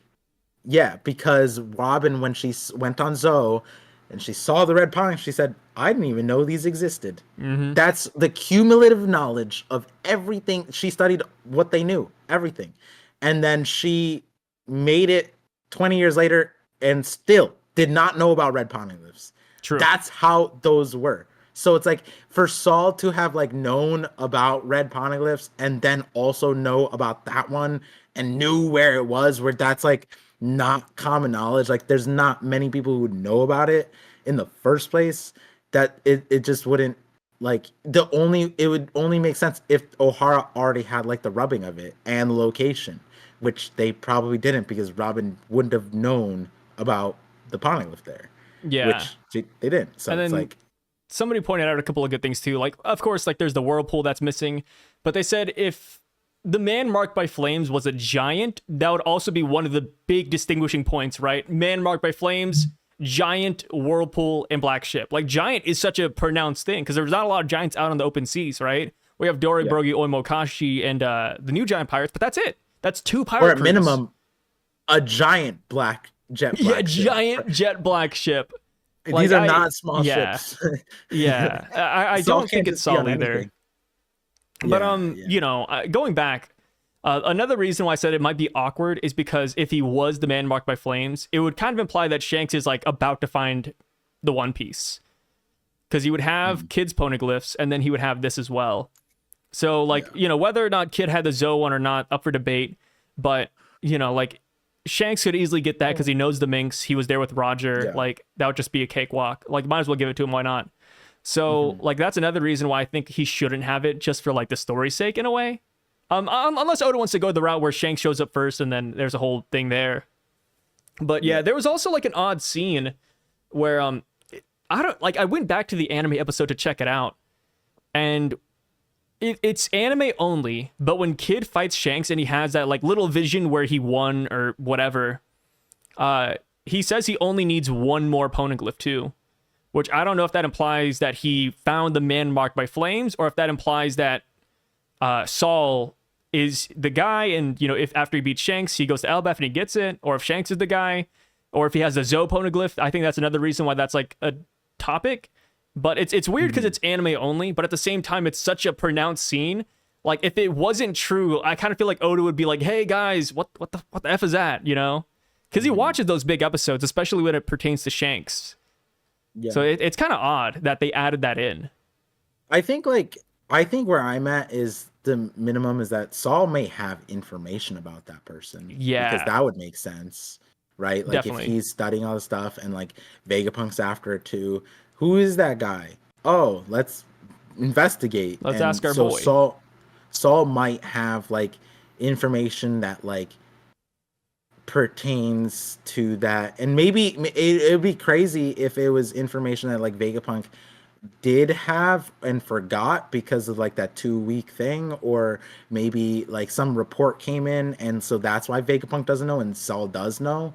Like it'd be interesting if there's that kind of a disconnect where like, or maybe Saul tried to get in contact but he couldn't because like the Buster call. So it could be something like that, that they just found out and Saul knows, or Saul has been researching him for like last 2 years. Because Blackbeard mentioned him a year ago. So like, we don't know when or how this guy came into the loop, but I feel like the minimum I'm at is like Saul, if anything, could just give information. Like when that poneglyph went missing, maybe that could be something, or last sighting of the red guy, not the red guy, the man The marked by red flame. guy's cool. Yeah, the red. Yeah, so that's where I'm at. Mr. I don't Tiger. know. I don't know if I like Saul for this, and I feel like him being the teacher here, just the vibes we're getting where he just seems like he's been chilling here waiting for Robin, kind of. It doesn't feel like he's been looking for the poneglyph. Yeah, he's not like out and about like scouring the earth for one red poneglyph. And to lock it down even, right? Why would he put his foot in the ring like that? Why would he put his foot in the door? Why would he strong arm his way with probably the most pivotal part of all of the world and then not help Vegapunk more? Like he's just like, oh, like he helped O'Hara, I didn't do anything, right? Like, Yeah. like we get why he couldn't be on Egghead, but like the way he like really separated himself, right? He's like, yeah, he's a true scientist. He did all this stuff, blah blah. He passed on the O'Hara stuff. Whereas, like, if he got the red poneglyph, in a way, he'd be helping too, So like, but he separated himself, and it sounds like he kind of like he's like retired, from that like contention a little bit. Yeah. He's just a guy teaching kids. That's it. And then it goes back to, right, like Saul is a researcher. He's a historian. If he did take that road poneglyph, why not take the blue one right next to it? Like, he's a giant. Yeah, He just picks it up. It's like a toothpick to him. So yeah, like this there's is a true. lot of weird things as to why like he's not the man marked by flames. I really don't think it's him. And if it is him, we need like a lot explained. Like we got to hit like A, B, C, D, and E for that to all like really make sense. I think the poneglyphs are actually pretty big.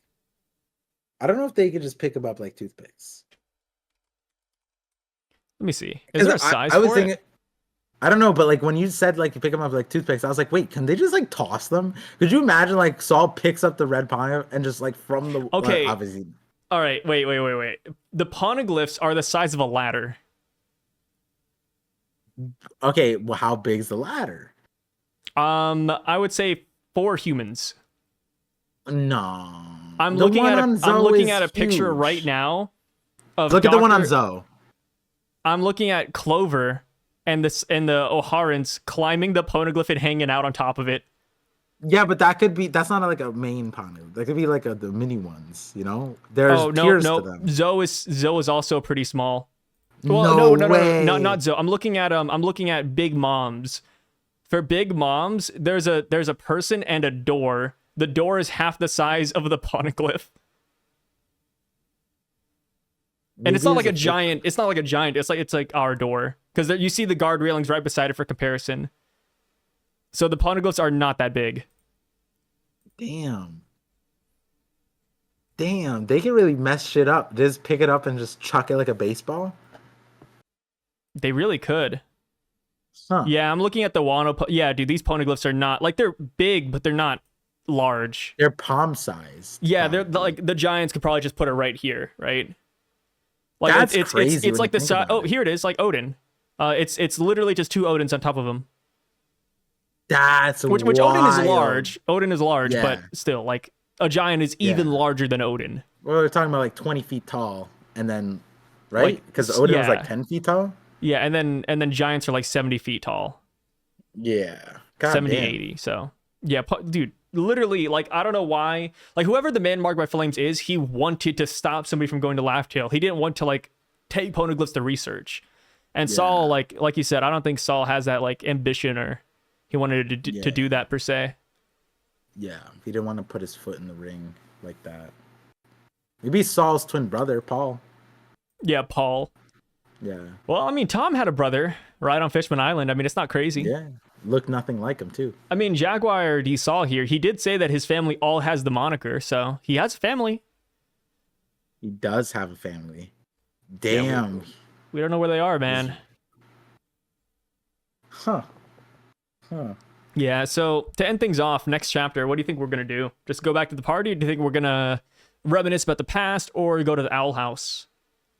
I think Saul's gonna give us some context, whether it's Man Marked by Flames or New Giant Pirates or Loki stuff. I think Saul is slated out to be the arbiter of information now, right? Yeah, he has to be. Make it worth it. And it sort of works the same way in Ohara, right? Like it was because of Saul that was the like, wait a second, this is Ohara? You guys are about to die.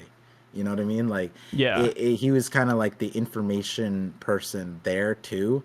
And I'm not saying it's a parallel here. I'm just saying that like the Strawhats are here and they're unaware of like everything. And Saul has the unique opportunity that Dorian Broggie never took. Like, how many times should Dorian Broggie like, hey, we have a crazy criminal, Loki, like he's there. Like, there's so many things that they could have gave way more context to. Instead, they just got drunk. You know what I mean? Saul's not like that. Saul's the responsible one. I think that Saul next chapter would be the setup. Like this is the lay of the land now, and I think Saul's probably the best character to do that, other than like whoever's leading the place, right? But we don't know who that is. If Loki's locked up, Hiruden's not the king, and King Harold's dead, who's leading Elbaph? Yeah. So if we don't know who that is, we don't really have like a like we knew who King Cobra was, right? We knew who Doflamingo, like we knew the leaders of all the places. Like this is we don't know who the leader of this place is. We don't even know that. We just know that they died. The two people that should have inherited are not there for it, and one of them is a subordinate to Luffy. And other than that, it's just like we're here. Mystery Food? land, bro. Yeah, very and let's not forget there's another mystery guy, two mystery guys. One silhouetted and he's like, "Come here, Strats," and the other one is in a book telling us not to stay here, and when we want to stay here. So I don't know where we're at with And this. yeah, we can get honestly. Bragman info with Saul since he has True. the Bragman book, right? That was one of the books at O'Hara. Yes. So I'd maybe love he'll that. tell us why not to stay here. But it's all weird because I don't think we're going to get that next chapter because, like, Robin, she said, hey, like, let's save the depressing talk for later. Let's just hang out. Let's hug. Like, I don't know if Saul's going to, like, break the emotions right away and say, hey, by the way, guys, here's all the lore. Like, I almost feel like he's going to, like, do introductions. Like, hey, you're the captain? Dude, come here, brother. Like, I feel like they're going to hang out. And I think maybe... They do have to party. Yeah, maybe to like break this all up, kind of like in the middle of the chapter where they were about to party and then we cut through a lot of dialogue and we skip right to Robin saying, hey, I want to go alone, right? Yeah. Or I'm fine going alone is what she says. Like we had like a hard break where Robin explained all of this. So I think we might have the same thing where we skip the intros and next time we see Saul, it's at the party and maybe that's where he does what you're talking about, where he gives us the lore. Because I think that's more where they're like hanging out and talking and shooting the shit. Like King Neptune at the Jinbei. And I think the best way they could break this up is maybe with maybe we could get the man reveal, the silhouette. Maybe we could go around the world. I think we could spend half a chapter outside of Elbaph, and then we come back and then boom, Saul, Dory, Brogy, Harden, party talk. Here's the lore. Yeah. I mean, I think Oda also knows like end of the year, so like this, I don't know what that means chapter wise. I'm forgetting what the end of the year chapters were. Jump Festa. But the way Elbaph, the way Egghead has been, Oda loves excitement, and I think like it's so like last chapter was interesting, this chapter is interesting. Like no, I don't think anybody would say like they're like the chapter that they expected to be one of their favorites, but like some of these are like this Robin one, I think a lot of people's favorites for a long time, because like if you like this kind of development, this one's like gold, you know what I mean? Oh yeah. How long have we been waiting for like Robin to become multi-dimensional again, right? And we waited for the Black Maria fight where it took over for Sanji. Thank you, Sanji, for letting me get this. And then boom, she cracks out like I could fight. What's up, Black Maria? And then she beats her ass, goes demon, that demon form, and it's just crazy. And like we like it when characters do that. And Robin is probably, I think most people's like second favorite, in their heart. You know what I mean? In a lot of ways, or like it. I'm not gonna say it's their second favorite, but if you forced a second favorite and it was Robin, I think most people are like, yeah, sure, Yeah, Robin's second works. favorite. You know what I mean? Yeah, like they wouldn't be mad. So next chapter, we have a break next week, and then we get a chapter, and then we have another break. And that is when we get Jump Festa. And Oda, every year, drops one page from the upcoming chapter out. Oh, and I wonder what's going to be. So 2 years ago, it was Luffy versus Rob Lucci, where Luffy pulls out the goggles. We got the rocket, the Dawn rocket attack. Last year, we got the page where it was during the Kuma flashback. We get Dragon, Sabo, Smoker, Ace, Jimbei, Kuma, Bonnie. It was that page where they all talk about like, oh, like what a twist of fate. Like, look at our kids. And then Ace is like, oh, that's my brother. Like, it's that page. I wonder what we're going to get this year. Yeah, it's an interesting one. I'm it's probably something ominous. I think it's going to be something ominous. Something like ominous? I hope so. Yeah. Jump Festa is next week. It's Sunday. Ooh. Yeah, it's Sunday. Lots of theories. So we should be getting spoilers for the chapter a little bit early, which is kind of cool. Yeah. Yeah, fun time, man. Yeah, I'm excited. So we got one more stream Parcast for the year, right? Potentially two, because Ooh. the last chapter of the year is a magazine break, not an Oda Uh, break. So technically, we might get a chapter, and then we'll take 2 weeks break after that for New Year's and the week following. It all right. depends. I'll be dreaming for it when I go to sleep in like a minute. Yeah. All right. Well, Yeah. that is it. It is almost 7 a.m. in the morning for Par. Uh, Yeah. it's late into the night, but we did it. We made it, man. We we We we, did we it. kicked ass. Yep. Yep. Now the weekend is free slash it's still really full, and I'm gonna get like 2 hours of sleep because my son's about to wake up. Yeah, and And I'll yeah. see you at the Reverie. Woohoo! Yeah, hopefully. Yeah, that's funny. Yeah. Good luck, Par. Yeah. I wish you the All best. right. Thank All you. right. Well, thank you guys for being here as well, and we'll catch you all later. Peace out.